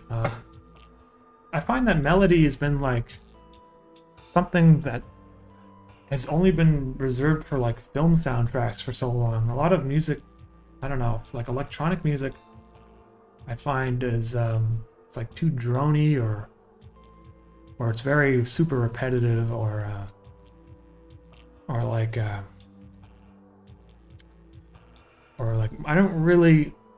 can't really, I mean, I guess I do appreciate modular synths and stuff, but I feel like there's not like a lot of stuff where people just like make melodic compositions using new, I mean, I don't find it that frequently anyway when I'm looking for music. It does exist, obviously, but I really like using melodies in my music, and maybe that's part of the reason why I come across. And I guess there's this whole thing about, you know, 4/4 beat, and I use 4/4 a lot. And maybe once in a while I use 3/4. But I'm not like, I don't know what it is. Like, I can't really, it's hard for me to make music in other time signatures and stuff. I try to do it sometimes, experiment. It just doesn't sound like, I don't like it, so.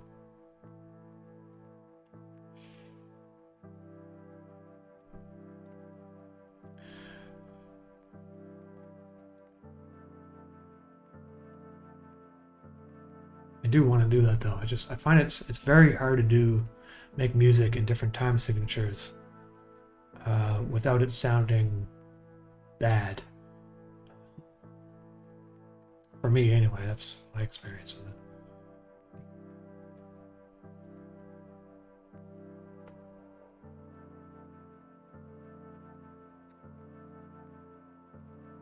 For the record, there are completely electronic analog drum sets that you can keep the audio on headphones for conditions like an apartment just sound like you're slapping a mouse pad and everything else.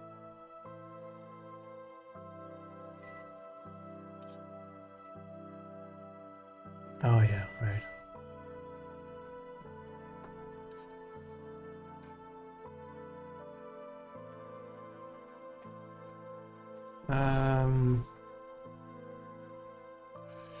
Is music theory hard?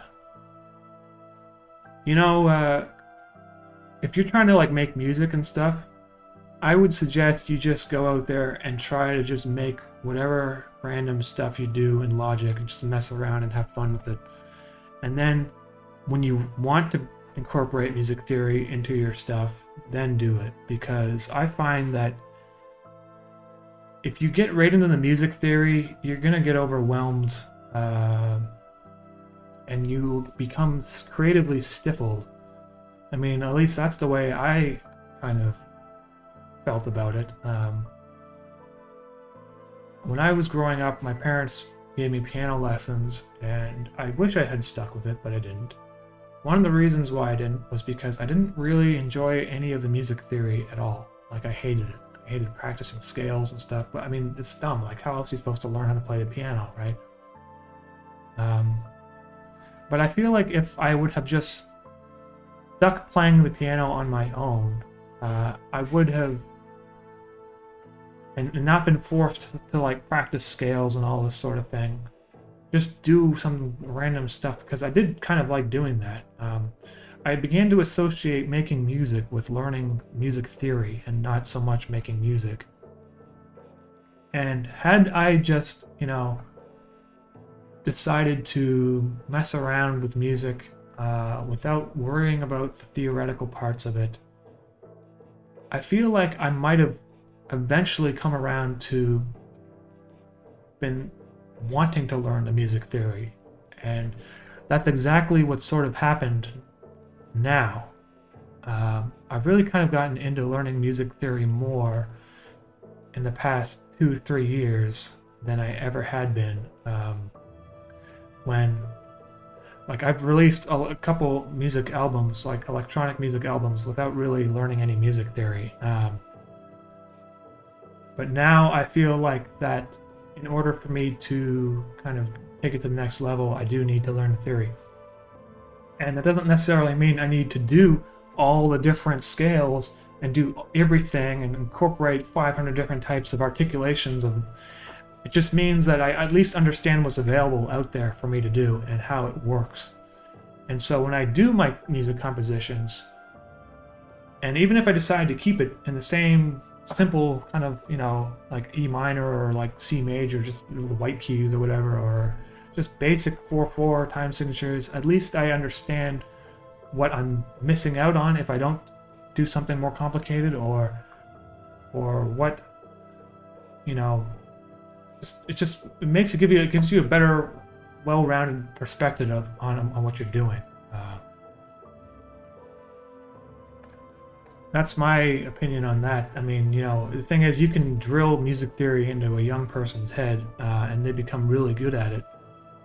Doesn't necessarily mean that they will develop the creativity that comes from making their own soundtracks. I mean, sometimes people just get really good at playing other people's music, and that's not really what I wanted to do. Even when I was a young little kid, I knew it at the time, even though I didn't quite express it or know how to express that.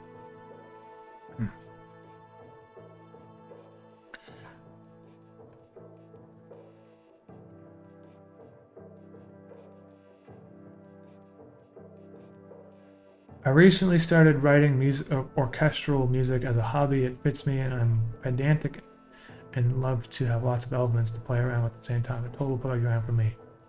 Hey man, go crazy, man. That's what you want to do. Totally. Honestly though, I find a lot of music soundtracks go overboard with their compositions. Orchestral compositions. Like, they try to use every single section of an orchestra for a soundtrack for film, whatever. And at this point, sometimes it sounds kind of cheesy at times. It's like, it almost sounds like a Hallmark soundtrack, because like, I don't know, it's just me ranting about music, I guess. What I'm trying to say is I find that there's a lot of value in doing less, and actually your music can sound stronger if you restrain yourself. And I have a hard time doing that sometimes now, actually. I'll just have music that's like way too many layers and sounds and stuff, and I'll come back to it like after a couple of weeks or a month or two and just delete like entire sections of it. Just make it more simple. One of my most popular tracks is the Manhunter song that I made, and it's like actually one of the most simplest compositions. It's like a simple drum beat and some kind of synthetic strings, and that's about it, really.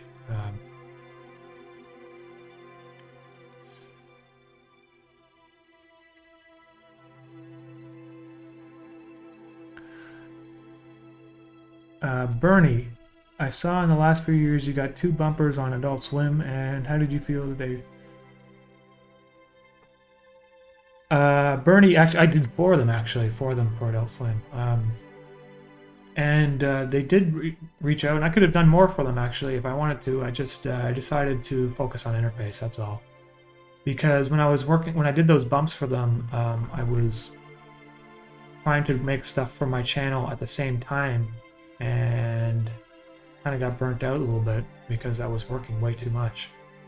So I realized I can't really, I'm not, you know, if I want to do another bump for them, it's really going to be worth it. And so I thought 4 is enough, and maybe I'll do another one in the future. But for now, I'm just focusing on my own channel and stuff. Thing is, it's like it's a commission, right? So you make a video for them, you don't own that video afterwards. They own it, so I can't use it again ever, really. I can't put it on a DVD. I can't really do anything with it. So I'd rather just make stuff for my own channel and then just own 100% of the rights to the content. You know what I mean?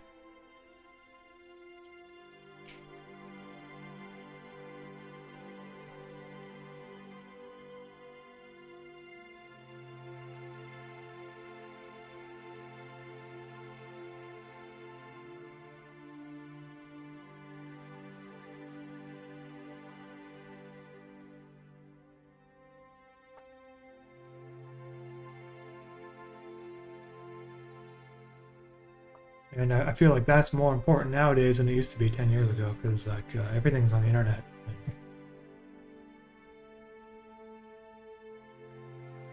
The television has kind of gotten less relevant. I really don't know where these stations are going to be in like 15 years from now.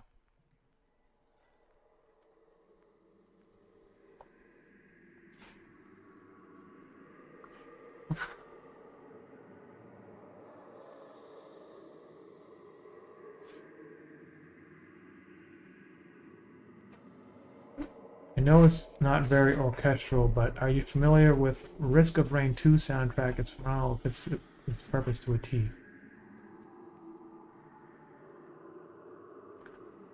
I haven't heard that. Sorry, no, I don't know. He's squatting.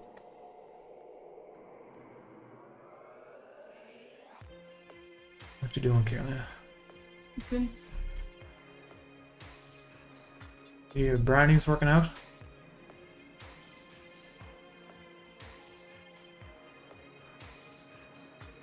Carolina's been helping me with some of these animations.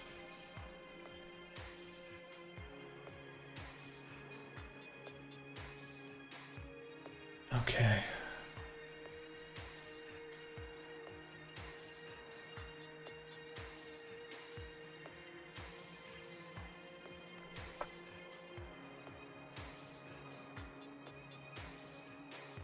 Side note, most of the newer standalone music production machines offer a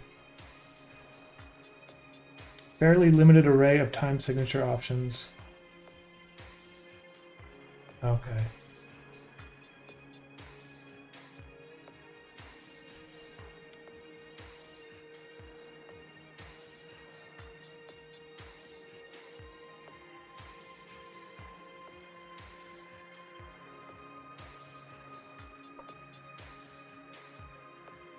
Yeah, the music in episode 15 is kind of like different. It's like kind of more like my traditional music that I used to release, more like hitting like electronic. So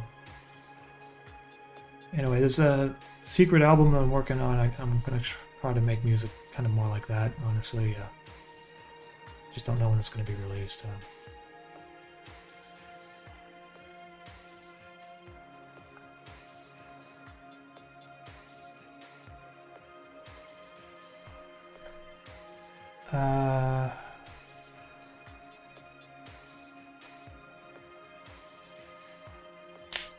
Sorry, I keep asking this, but will there be any of Kami outside of Interface? She's a wonderful character with so much potential, and I'm not the only one to see her go to waste. Well, the thing is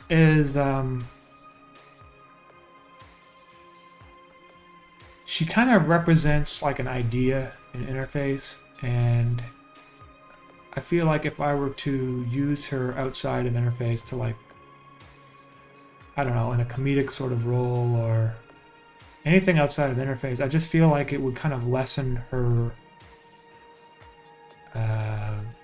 impact that she has in interface in some degree, because it's a robot that really, there's no,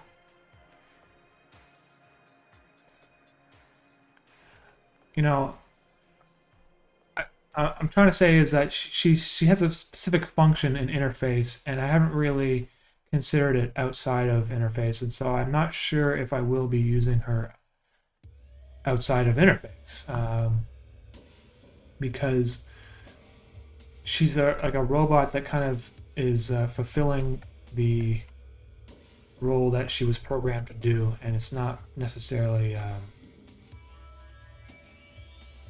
it's not like a character that wanders, you know what I mean? If she were to do something, it would be intrinsically related to the Greetings Robotics Corporation, and in which case it would just be another episode of Interface. So I'm not sure, actually. You know, I might bring her back in the future. She's in episode 24, by the way. You know, but after 24, I'm not. We'll see. I don't want to give anything away. Okay, so there he's crouching down.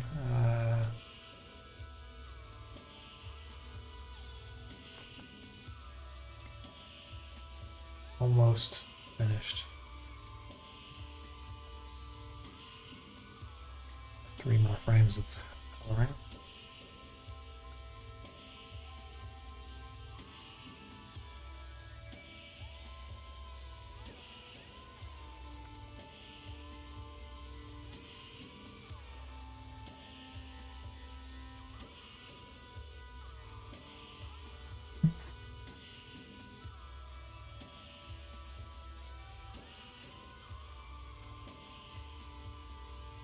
On TV, being irrelevant, millennials move out of their parents' home and never even get a TV service, so they aren't even cord cutters. They're never corded.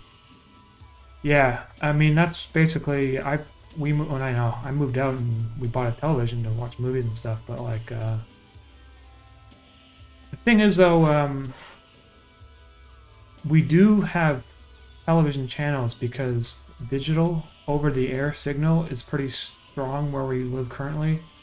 And you got one of those like kind of like antennas, digital antennas, and we pick up like 20 different channels. So like Fox and NBC and CBC and stuff. But I don't really watch like that much television. I watch like I like watching MasterChef and like Antiques Roadshow on PBS. And Survivor is one of those kind of like guilty pleasures that I. But we don't have to pay for it; it's free because it's like digital over the air. I wouldn't like pay for cable; it just seems like a waste of money.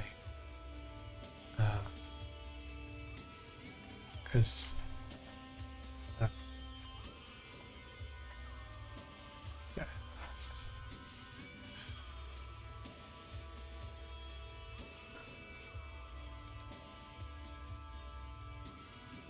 Are you going to release a compiled version of all 24 episodes or keep it as a playlist?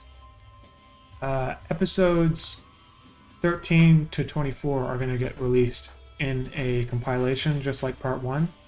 It's going to be called part 2. But the entire series will not be released as one giant video on YouTube. I might put it on Steam like that if I can. And I might have a version available for people on Patreon if they want to watch the entire film uninterrupted, without ads. But it will be part 1 and part 2 on YouTube, so you can watch it with 1 ad at the beginning, basically, and then 1 ad at the beginning of part 2. That's it. Because otherwise, you know, it's basically like putting a movie on the internet for free. So I got to keep it somewhat consistently. Also, then, like I said this before, if I were to put it like again on my channel, it would be like having interface on my channel 3 different times. So it just becomes a little bit like too much. Like, you know, if people are trying to discover the series, like which one do I watch? There's like 3 different versions of it. So.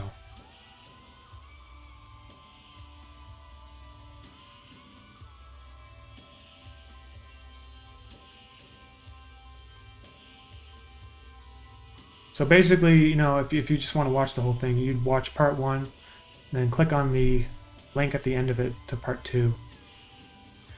No problem, because it's like 40 minutes, and then the next part is like, I don't know how long part 2 is. It's going to be like, probably going to be like 60 minutes or 70 minutes. I didn't add it all up yet. I don't know. I have no idea. I didn't add it yet. I don't know.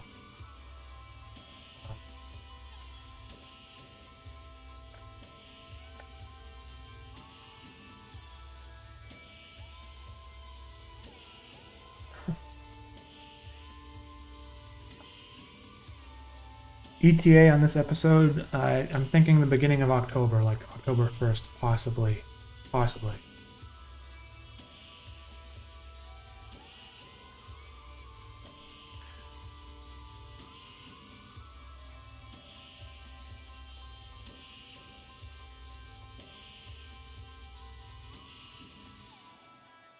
I don't really storyboard my own animations because I pretty much visualize everything in my head, and because I'm the only one working on them, there's not really a point to me storyboarding them. But I've done storyboards for the Adult Swim shorts that I had to do, just so that they could see what I was planning on doing before I did it. And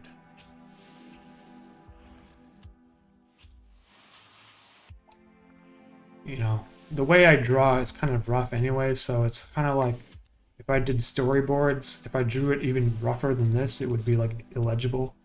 So I might as well just draw the actual shot because it's in my head, and then, you know, work it out that way.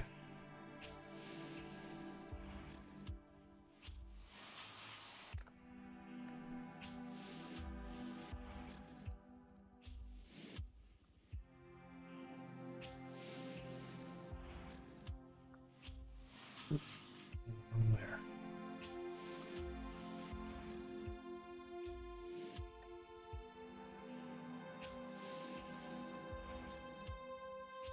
Hey, Aesthetic Capybara, thank you for that again.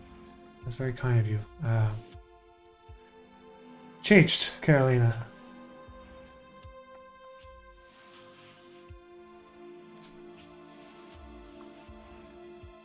I only know like 3 or 4 words in Polish. So.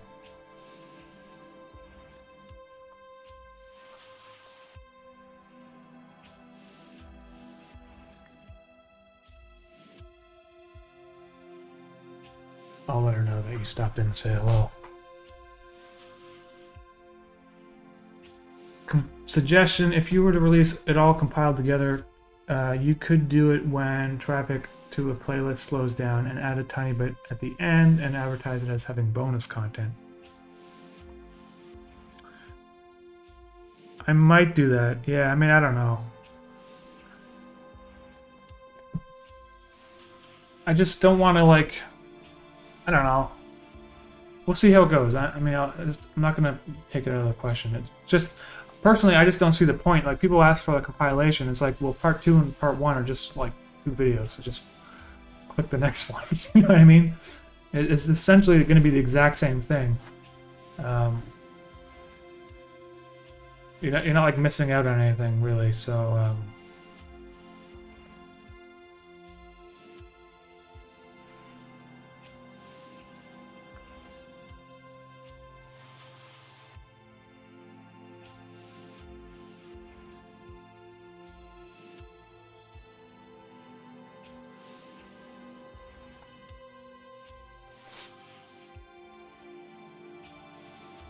hey, Christian Kramer, what's up? I'm doing okay today. Really, like, pulled a muscle in my neck the other day, and I was like out of commission for like a day. still kind of sore.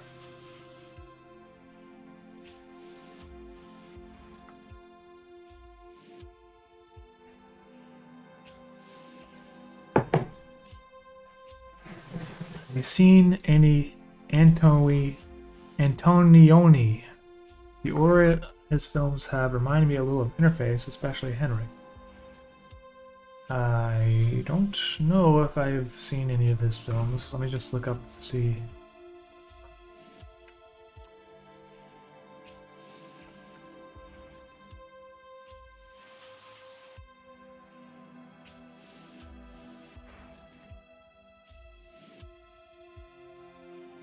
I have not seen any of his movies. I guess he's an Italian director? No, I don't know, sorry. But,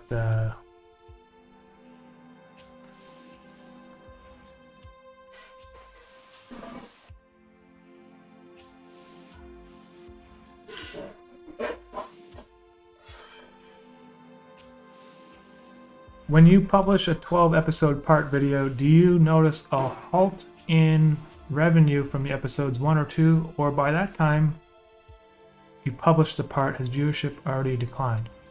I feel like there's still a constant stream of people watching the like original videos. I don't really like know if the revenue, like I don't know if it affected the, like I don't check really. I just because honestly, YouTube's revenue for me is kind of low. Like I don't really make that much money. I'll make a couple $100 a month. Definitely not enough to live off of. And I guess it's just because animations, short animations, there's not that many advertisers that want to advertise on that sort of stuff. So I don't, you know, like it's not so much about the revenue for me when it comes to like ad revenue. It's more so that I want the algorithm to push the video so more people see it.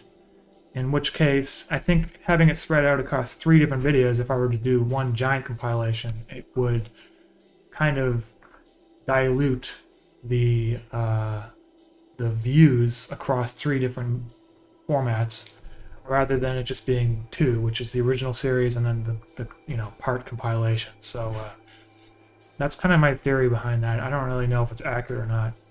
I do know that the part 1 compilation is often more digestible and shared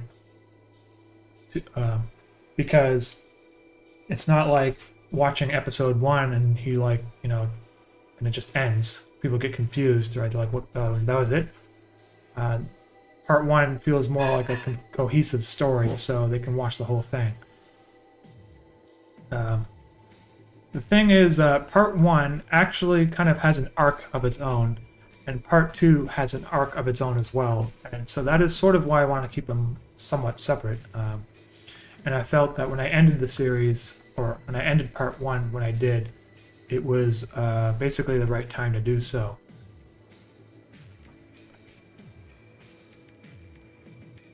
Let's see here.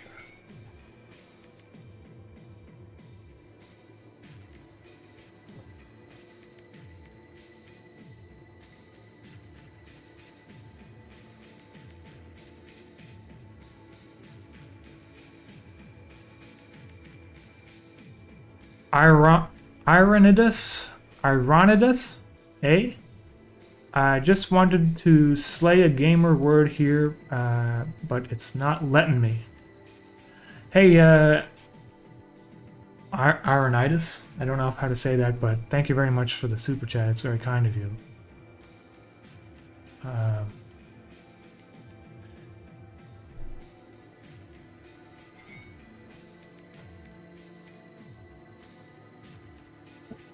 Yeah. If I did the math right, episode 13 to 23 currently totals 60 minutes, so the final episode added, part 2, should be about 60 to 65 minutes long. Yeah, that's getting up there. Episode 24 should be at least 10 minutes long. Possibly 15 minutes long. I'm not really sure yet, because I might shorten some shots that I've already done.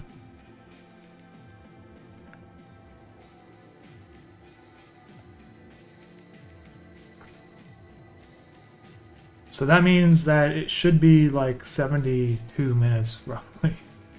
Part 2 is 72 minutes. So, and then so 40... So basically you're looking at 115, 120 minute long like film when it's all together. Man, his shoes are going crazy. I gotta like add some more shadows in here. They're like, some of the frames have shadows, some of them don't. Okay. Now he does this crouching move kind of fast too. Might slow it down.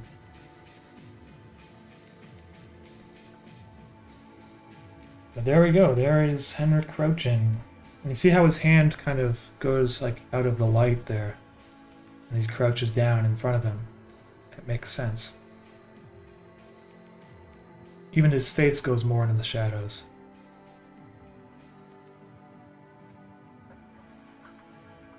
So I guess I should draw a background.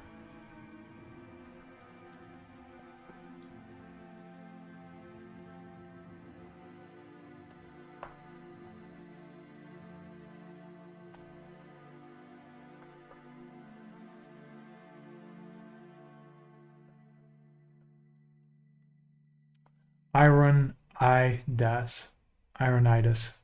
Okay.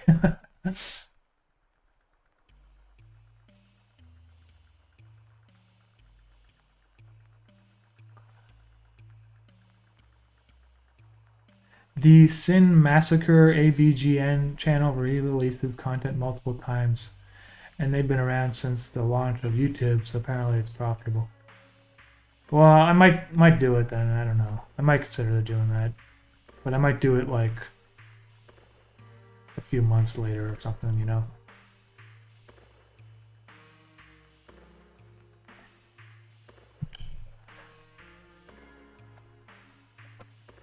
Okay.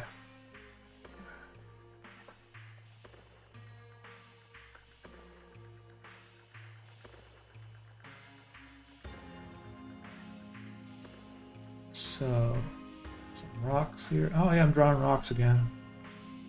Oh, keep these kind of simple.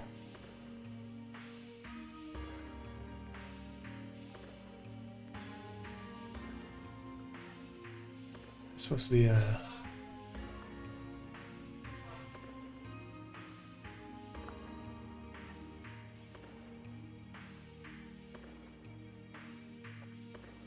bigger rock back here. Apparently it's not.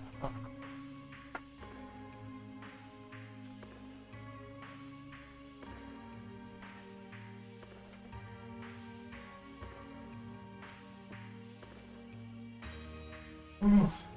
Yeah.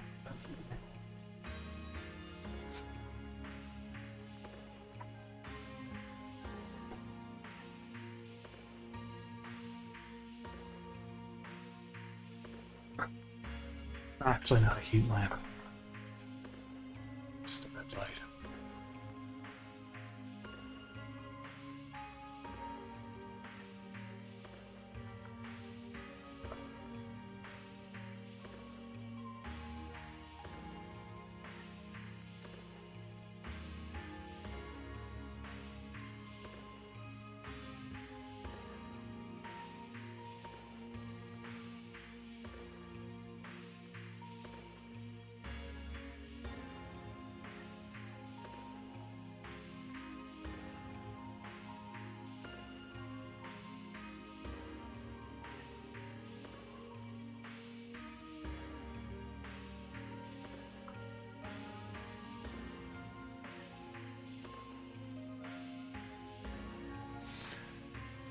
Will you be taking a break from animating once you finish the finale, or do you have other ideas in mind already?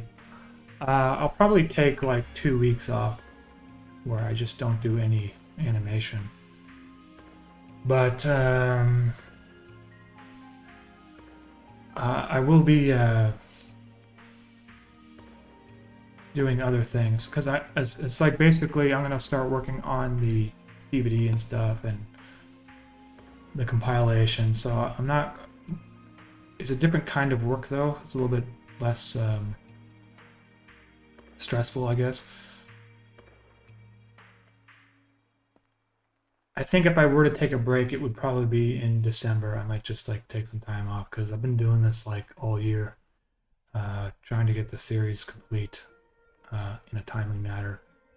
And then once it's finished, I will go back. Yeah, I'm going to be animating again,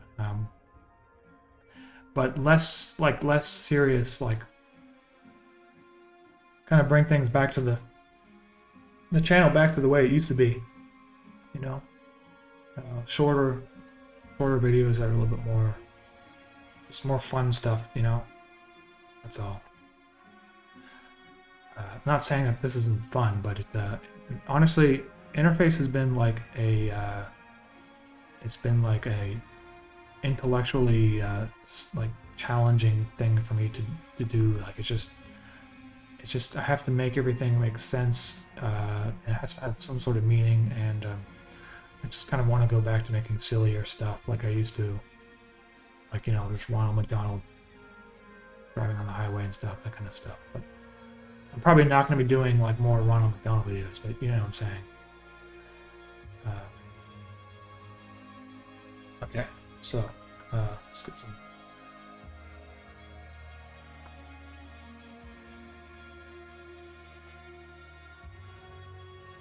Rocks.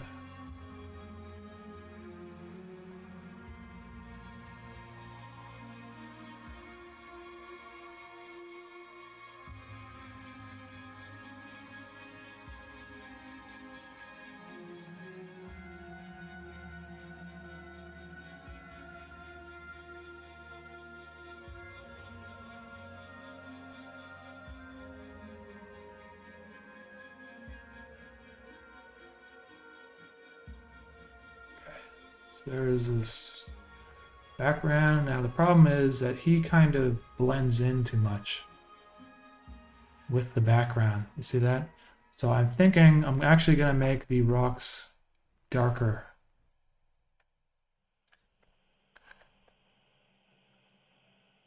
Make them mostly black, actually.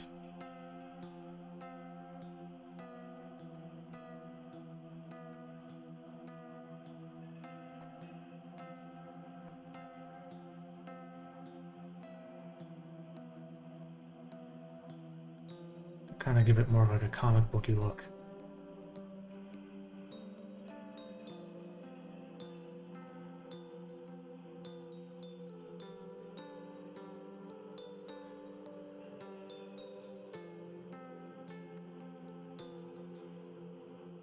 Ground too is also darker.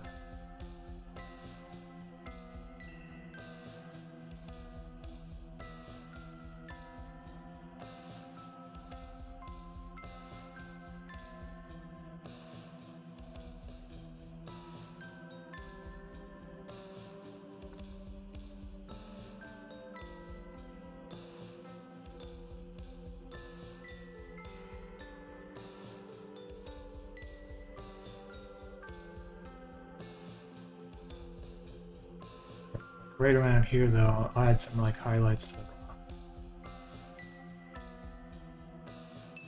so it's not all dark.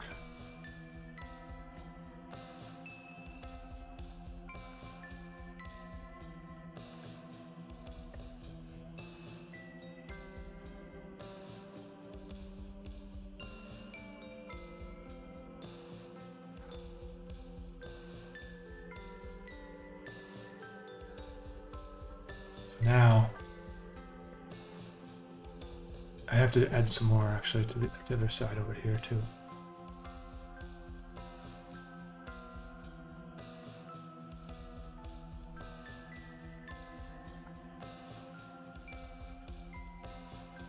I always try to like draw the grain of the rock, like the direction of the rock that makes sense. So like over here, actually, I might do more like angle it kind of like in this direction.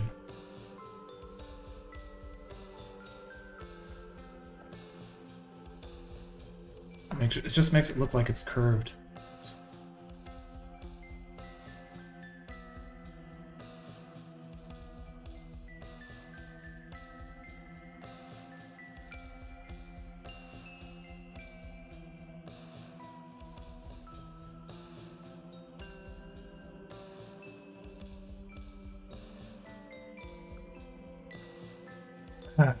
Legendary Z, thank you for that.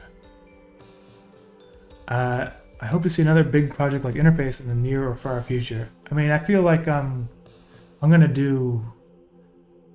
gonna do another series. I just don't want to like admit to doing one right away because I don't want to like let people down if I don't do it, you know.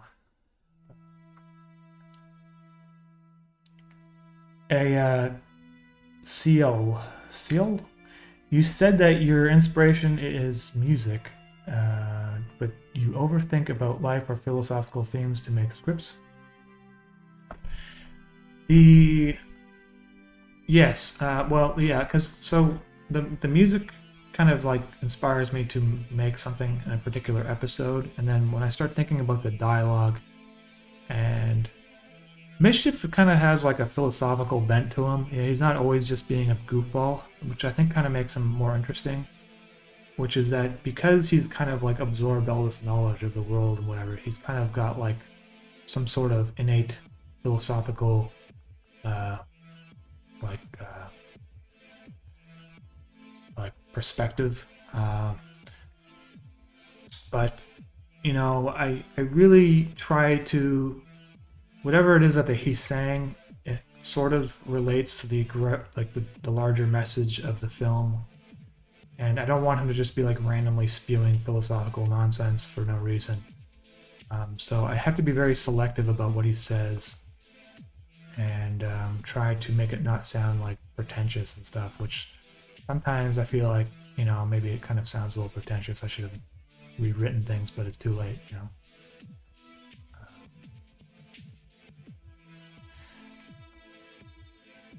The easiest way to break the pretentiousness, though, is to have him just be also a goofball at the same time.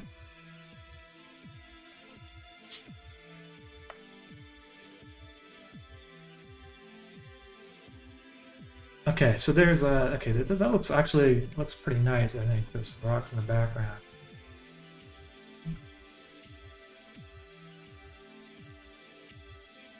And these rocks in the foreground are a little bit more lit up. They're just little cracks here and there.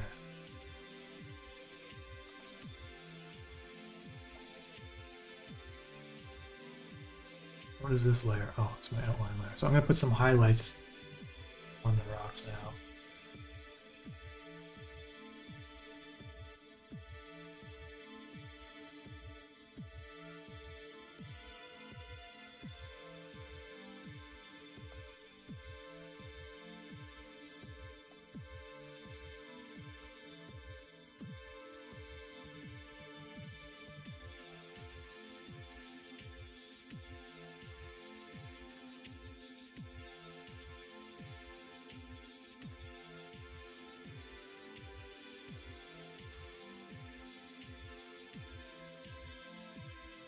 Hey, way, highway.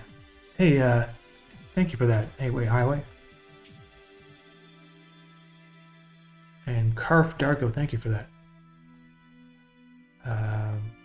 Oh yeah, by the way, yeah, so I mean, I'm not gonna like dive right into making another series. I want to make another Soup Sun video afterwards. Got a good one planned. Okay, there's my rocky background. There's Henrik.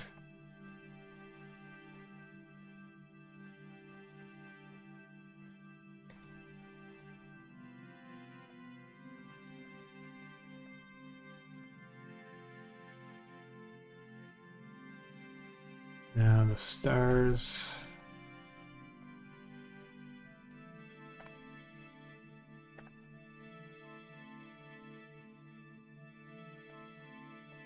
This color is actually going to be a little bit different in the end.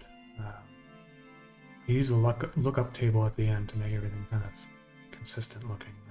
It's gonna look more purple afterwards. But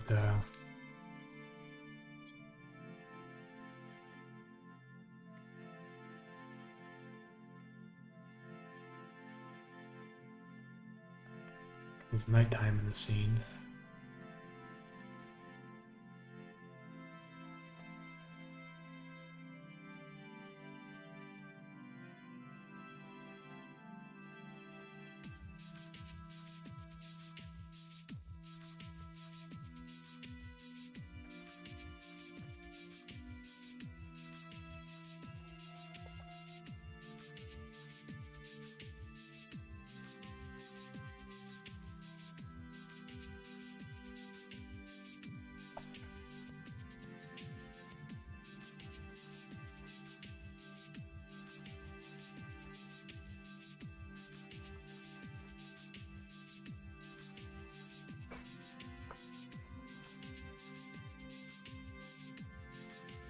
Will you be releasing the Mischief bird plush again? There seems to be a lot of demand for them, so I mean maybe, but not currently. There's no plans to do it currently. If I were to do another plush, it's going to be next year, 2022, because I kind of blew up my bank account this year making the vinyls and stuff, like getting them all ahead of time. So I need to wait a bit, but then we're going to make some more plushies. Probably 2022. I'm probably not going to do another bird though. I might do like a long version of him, you know? The birds are very popular, so maybe come back. I'm not sure. I wish they did not sell out so quickly, because I ordered about like 700 more than were pre-ordered, and then they sold out within like 5 months, so. Okay, so there's my crouching shot.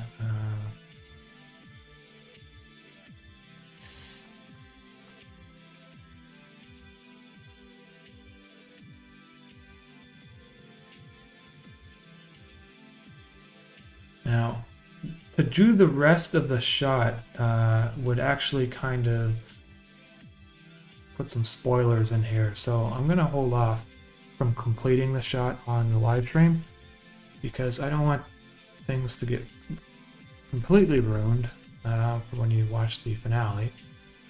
So I'm going to call it a day today. And I'll probably finish the shot tonight, because if I just drew the rest of it, it would ruin the shot.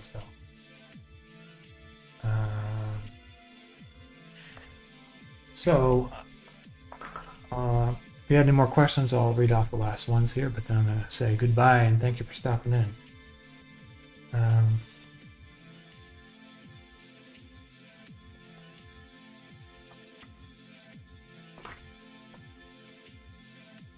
Just do some real quick touch-ups on it here.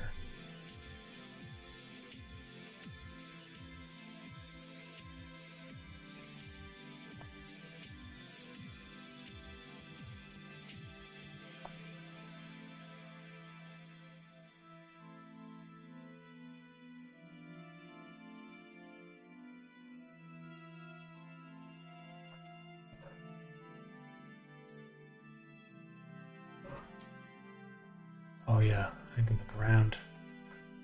Usually I put some highlights in the ground too, just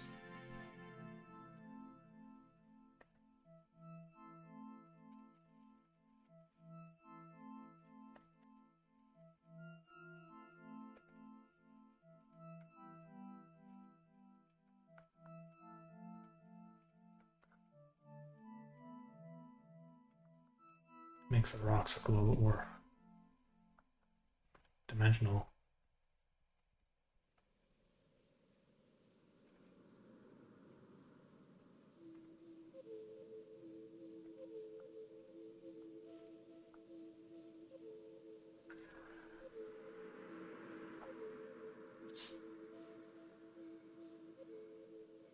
Umami, would you ever consider being commissioned to make a song for someone else's animation? I don't know, man. That's kind of...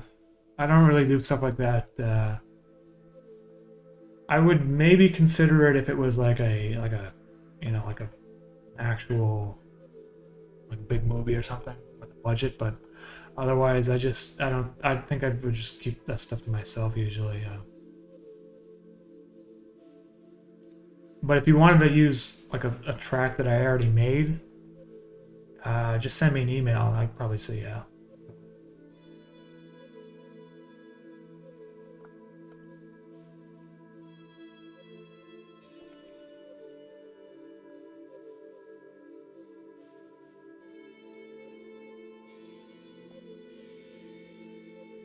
Alright guys, Carolina, can we say hello to Carolina before you go? She's on the phone with her parents, so I don't want to like interrupt her right now, but she's in the other room speaking Polish. Can't do that, sorry. Okay, last question. I know I answered this earlier in the stream. What is good 2D animation software? Eric, if you're looking to get a little bit more into 3D stuff, try Blender, which is free. If you want something basic, there's Kirita, K-I-R-I-T-A, I think. And that's free 2D animation software. If you want to pay a little bit of money and get something a little bit more complex, try Clip Studio Paint. It's like $200.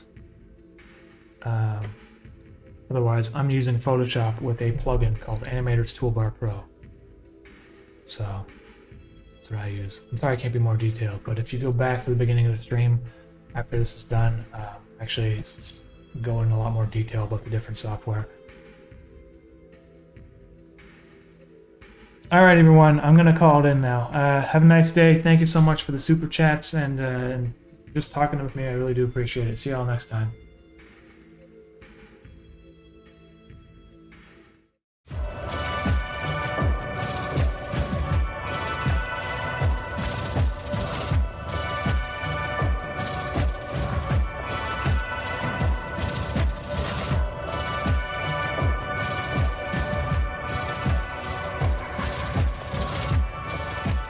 You're watching Umami.